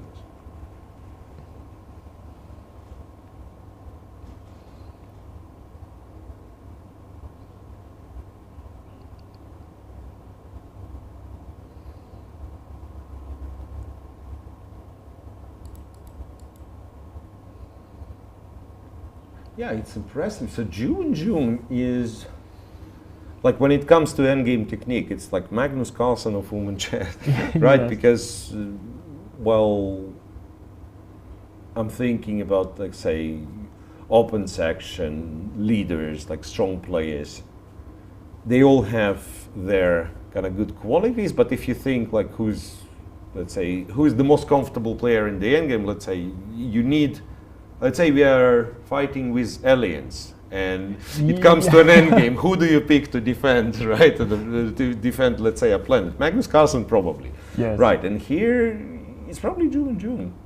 So she wins almost like the whole match is won in endgames. Yes. Right. So really, really impressive.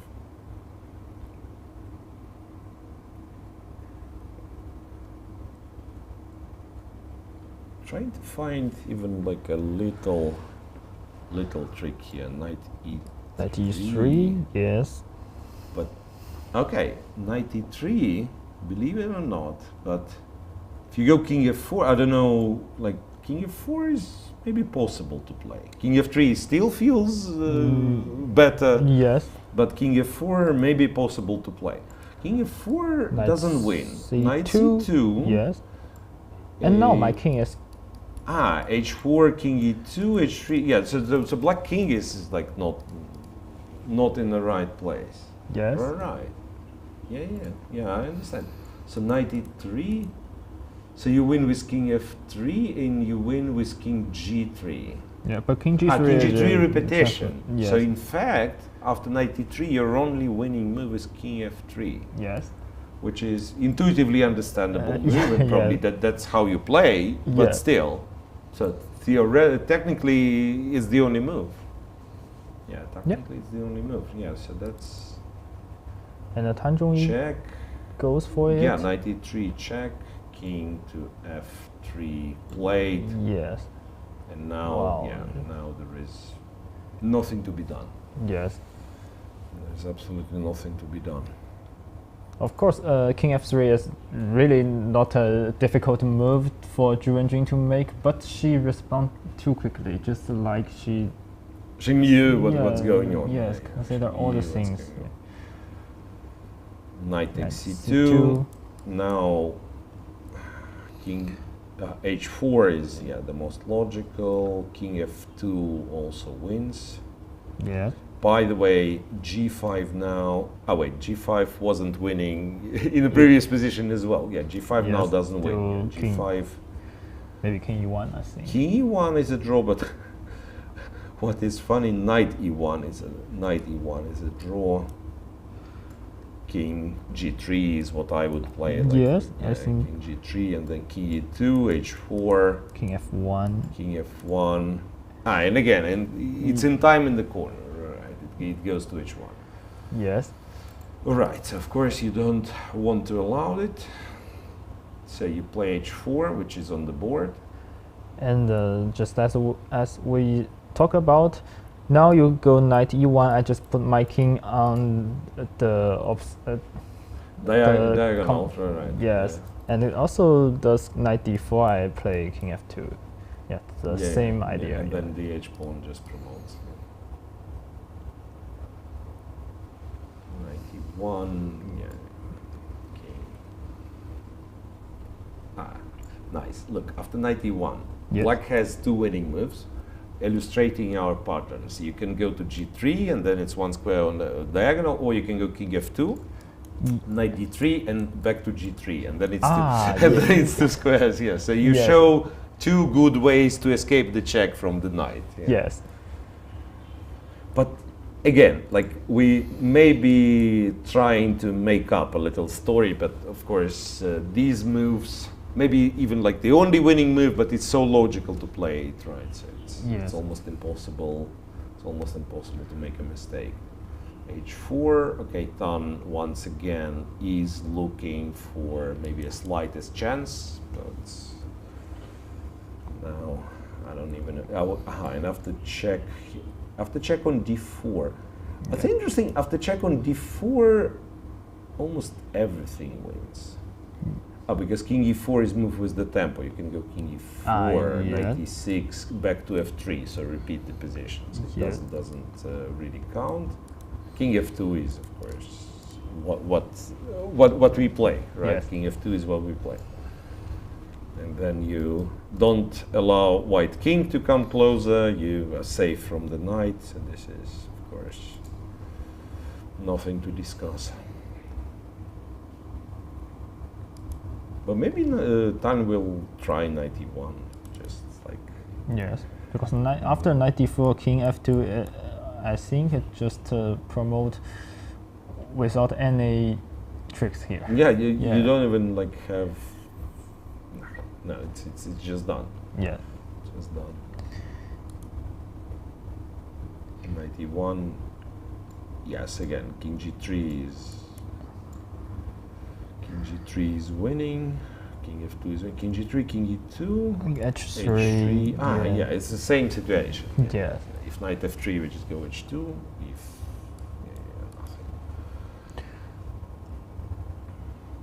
it's important not to be clever, I think, because after knight f3, if he, I thought like g5, and then knight g5, Yes. knight e4, and knight f2. Yes. Yeah, I'm actually lucky that that I still have a draw. I Yeah. mean, sometimes you do something like this, you go, which do I have a draw? Yeah, Actually, maybe we I just can probably wait. Yeah. show something interesting. If you go king g1, I think knight h1 wins for white. Knight h1. No, maybe I go back to g2. Maybe- But if I take, Yes. Maybe knight king g2 let's still show. draw. Let's show. Yeah, like if I take king f2, a5, b5. Yes. Like I mean, sometimes it will be a stalemate, but here white can actually win. Yes. Knight e1 check on the board. Knight e1 check on the board. King g3 or king f2 both win for black. Yes.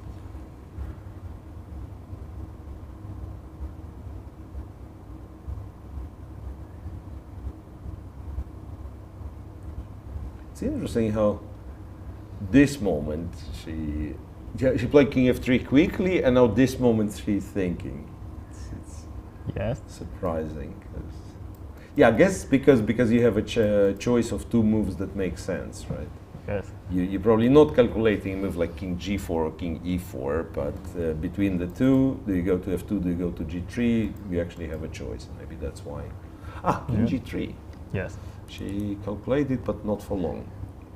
Maybe 30 seconds, something like. Yeah, king g3.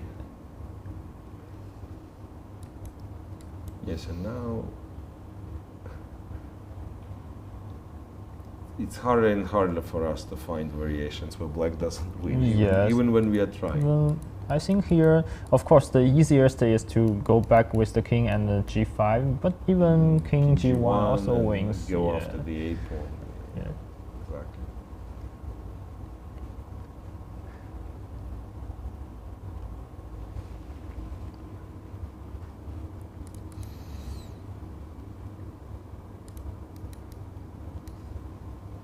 I guess waiting for Zhongyi to accept the inevitable in this game.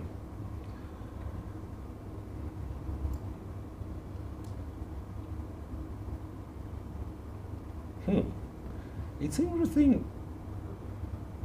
We said it yesterday, we said it today, but I want to repeat it. So, let's say in this game, white was slightly better, then got outplayed, was lost, we thought the game finishes, and then Wenjun made a mistake, and again, like it was a winning position, but kind of given slight hope for white. So she's not always perfect, but whenever it's needed, she starts playing like all the best moves, right? So when it was a little bit tricky after the opening, she found all the good moves to get the decisive advantage.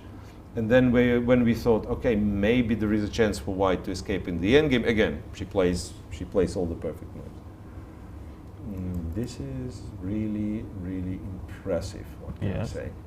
And also we should mention Wenjun is also not with not wonderful and perfect, because in game 2, Tan Zhongyi also wins in the endgame. Endgame, and the endgame is almost totally drawn. So Yeah, yes, sometimes it can happen. yes, But you're right. Like first 4 games, it really looked like Tan Zhongyi, and it was Tan Zhongyi had the initiative, right? She won Yes. game 2, she lost game 3, yes, but after the opening it was actually equal. Then in game 4, it's her second game with white, and she once again gets advantage from the opening. So it felt like she's somewhat better prepared, somewhat more confident, and so on and so on. And then somehow, yeah, like game 5 was lost, and then every next game was lost as well, including, I guess, this one too.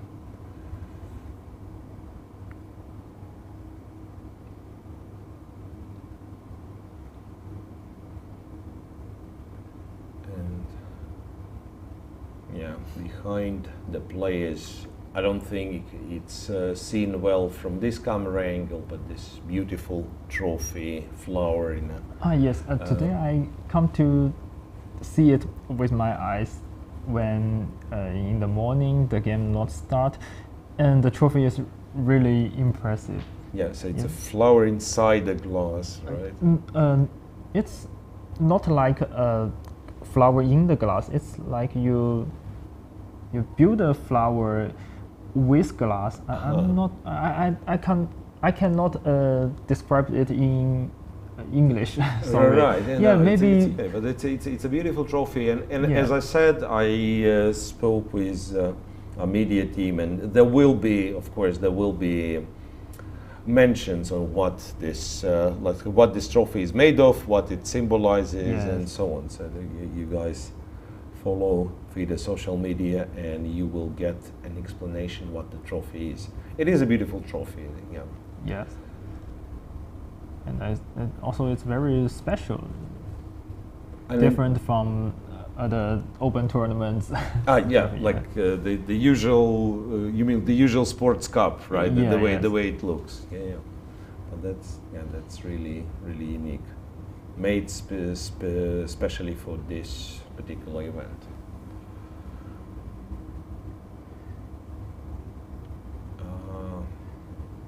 She still plays a move. King e3, yes. And sometimes when I think all chess players has this kind of emotions in the game. For example, I need the win to win the tournament or something like this, and finally I fell into a losing position with no hope, totally hopeless position, and I don't want to resign. I just want to sit here and maybe I just don't think any chess. Yeah, exactly. But it's very hard to kind of leave this moment, stop the clock. Yeah, Yes. I absolutely agree. H3. So it's the same. It's the same trick. H3, knight f3, and then H2. anything wins, but not g5. Yes. Yes. Oh, well, actually, she played a clever move, king e3, because now h2, knight takes, king takes. King f4. She has king f4, right? And as you said, black is still winning with king g2 and running to this b pawn. Yes. But at least, yeah, the g pawn is not promoting, so she's doing what she can. But it's, yeah, the position is absolutely lost. Yes. I guess if you spend a little time in this position, you can find g6. I mean, the position in the game. Or it doesn't make it. No, what I'm saying, disregard what I'm saying. G6, white can go king e2, right? Yeah, but h2. This is. And then h2, and I still preserve my g pawn. Yeah. Right. So maybe let's say if both pawns are disappeared, b4 and a6 are disappeared, g6 is the only winning move here for black. Interesting. Yes. Yeah, interesting. We will have to check it after the game. But Yeah. but h2, with pawns on the board, you don't want to, let's say, solve this. Yeah. Just go h2 and you know you're winning. Now there is, literally nothing to do.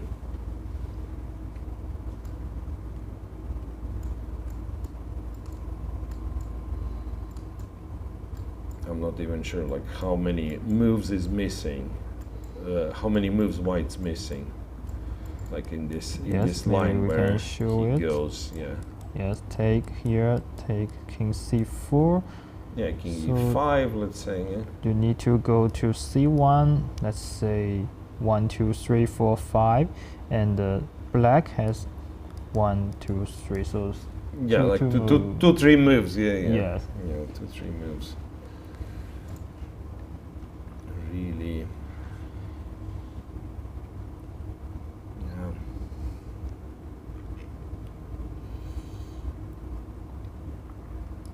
Yeah, but again, to confirm that Tan is not thinking about like how to continue the game is the fact that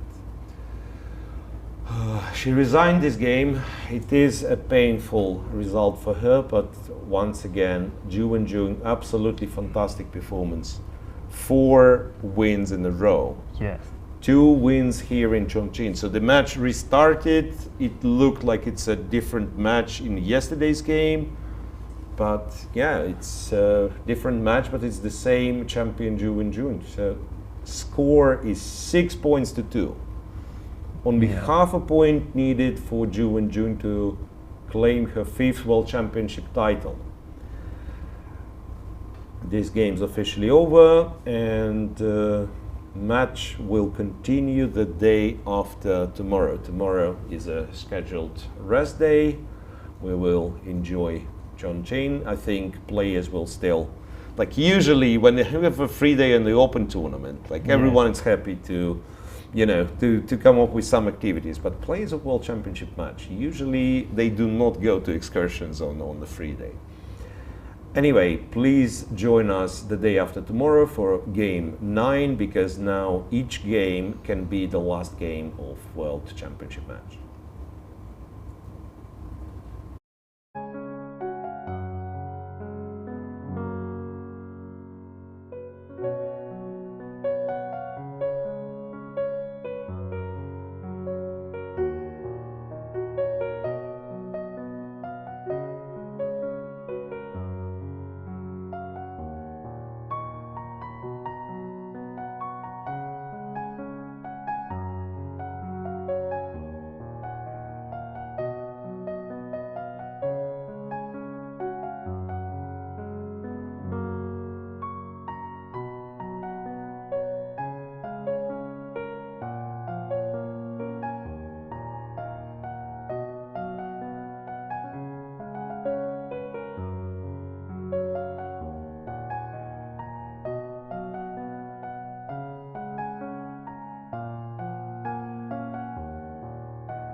Welcome everyone to the post-game press conference of Game 8, where Wenjun once again won the game and now takes a 6-2 lead in the match.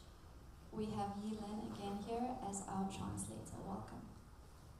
欢迎大家来到第8轮的赛后通知。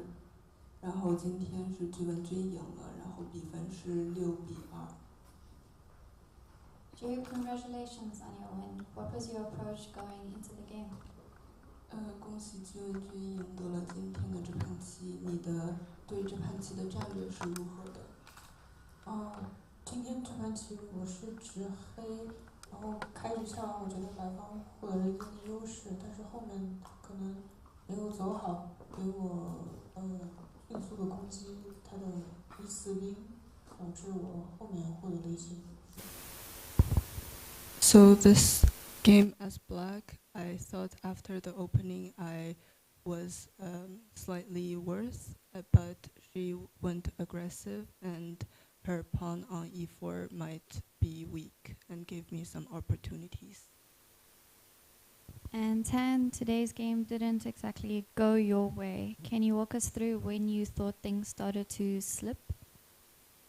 这个问题是想问谭中怡，今天的对局可能没有达到你的预期，你可以跟我们说说你的感受吗？可能在开局的时候觉得有一点微小的优势，但是就是在 B4那步棋的时候，我有一些犹豫，有很多的下法，但是我觉得可能都不是，就是没有特别明显的，可能就应该慢慢下。但是临场的时候我也就是分析的不是太清楚，然后消耗了比较多的时间吧。总之从那一步棋之后，我感觉我就下的有点不太对劲了。So this game, after the opening, I thought I had some slight advantage, but after b4, I had some hesitation and I wasn't too sure on how to play. So I spent a lot of time on there, and I feel after that move, I didn't have any concrete plans. And time management has been a recurring theme and played a role throughout this match. Do you think that was a factor again today? 这个问题也是问谭中怡的。这个时间管理在这几盘棋可能一直有一定的影响，你觉得今天也有这个因素吗？我觉得有一点，但是可能更多的是，还是这个问题吧，就是因为可能想走一些东西，但是可能有点钻牛角尖，对，没有办法，已经下成这个样子了，我也不知道该说什么。Yes, maybe a little bit, but it was more. I was a little bit stubborn, perhaps. I wanted to go for some more aggressive variation, and I don't really know what to say because of this result. And every game in this event we have seen either Sicilian or in English, and today things changed where we saw 1e4 for the first time from Tan. Ju, were you surprised by this? 这个问题是想问具文君，我们一直以来一直看到西西里或者英国式开局，今天走了一个1-4，你有感到惊讶吗？我感到有一些惊讶，不过我可能怎么说呢？我也觉得这1-4也是非常有可能的一步棋。Yes, I was a little bit surprised, but I thought e4 was a probable play. And you mentioned that you thought that the opening didn't go too well for you. At what point did you think that you took control and were better? 就是你说到了可能开局方面你有一些微小的弱了，然后你觉得哪个地方你开始有把握了？我觉得是我走完G15之后，我觉得我的局面可能更主动一些吧。就走完那个，我觉得我就是渐渐掌握了主动。I think it's maybe after rook e5. I feel after that move I had more control. For Tan, you've mentioned b4 here as a moment you weren't sure, but later on about move here, Queen d4. Can you walk us through what your thought process here was and why not capture on f5? 这个地方谭中医是怎么考虑的？你有考虑过直接吃 F5的兵吗？就是这个可能这个错误是从马 F5开始的，就是我忘记了 F5这个事情。就是如果我看到了，我可能马 F5就不会上，就可能出现了一个比较大的一个盲区吧。然后当然 EF 也可以吃，但是还是会少一个。Yeah, maybe this mistakes comes from when I played knight a5. I completely forgot F was a possibility, so that was a huge blind spot. And maybe here it's still possible, but I would miss a pawn. Then a bit later after c4, Ju played this beautiful e3 move. Is this something you calculated in the game, Tan? 这个地方请问你有考虑过e3吗？考虑过，当时刚刚我的助手也跟我提到说，可能不走 C4还可以坚持，但是我在临场的时候我没有找到好的办法，所以说我就走了 C4。Yeah, this was part of my consideration, and my assistant mentioned that maybe I shouldn't have played c4 and there would still be hope, but over the board I did not see this. Then Ju, a bit later on, I want to know if you were always confident about this endgame. Our commentators noted that maybe it was unnecessary to allow this queen f7, or were you always sure that this was winning?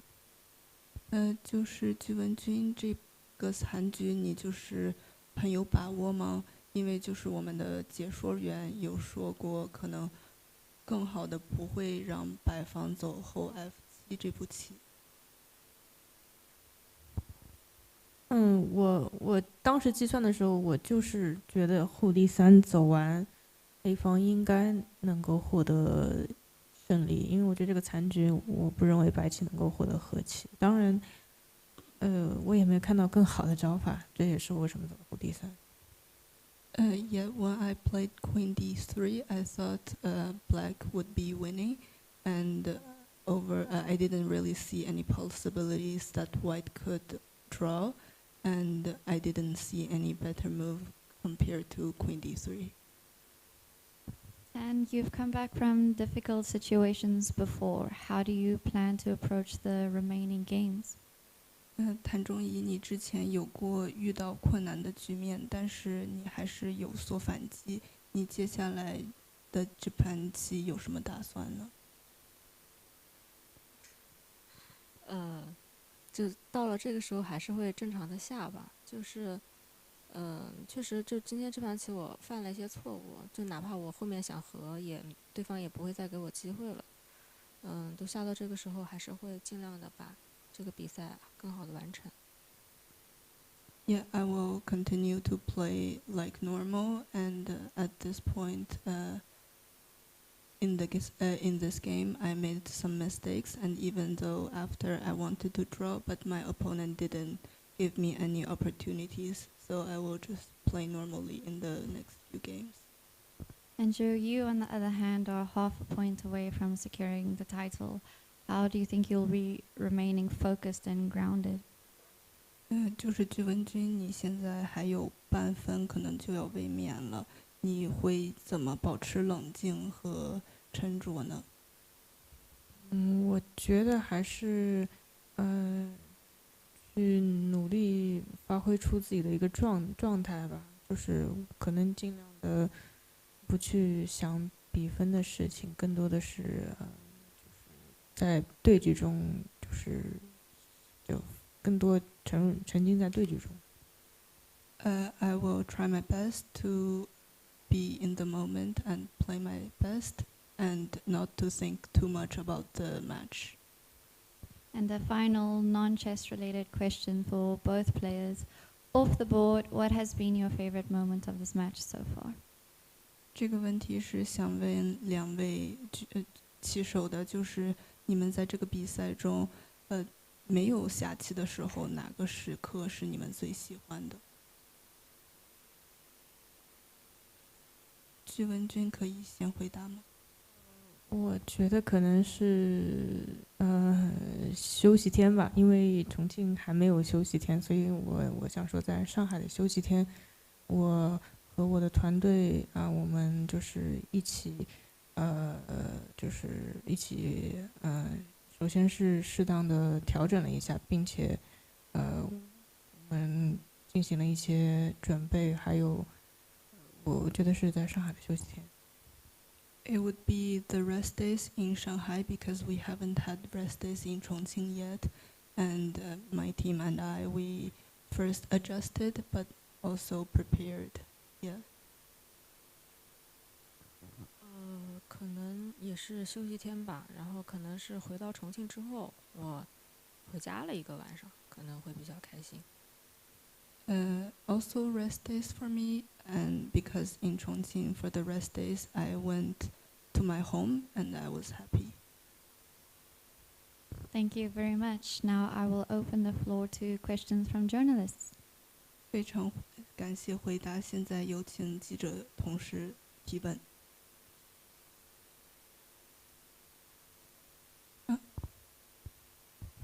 想问一下那个谭中仪，就是明天休息天，你是要这个更多的时间来备战呢，还是说要自己放松一下，用其他，比方体育项目或者什么的，来进行更多的放松？可能还是会看棋的，但是可能不会看特别多，然后休息一下，毕竟是休息天嘛，然后。可能还是跟之前一样吧，没有什么特别的。So the question was for Tan. What was her plan for the coming rest days? Will she be preparing or take some rest? And Tan's answer was, like normal, I will prepare some for the chess match, but I will also relax some. Any more questions? 还有其他问题吗？ Well, then that concludes our press conference. Thank you, everyone. Tomorrow is a rest day, and we will see you on Wednesday for Game 9. 好，那我们就今天结束了。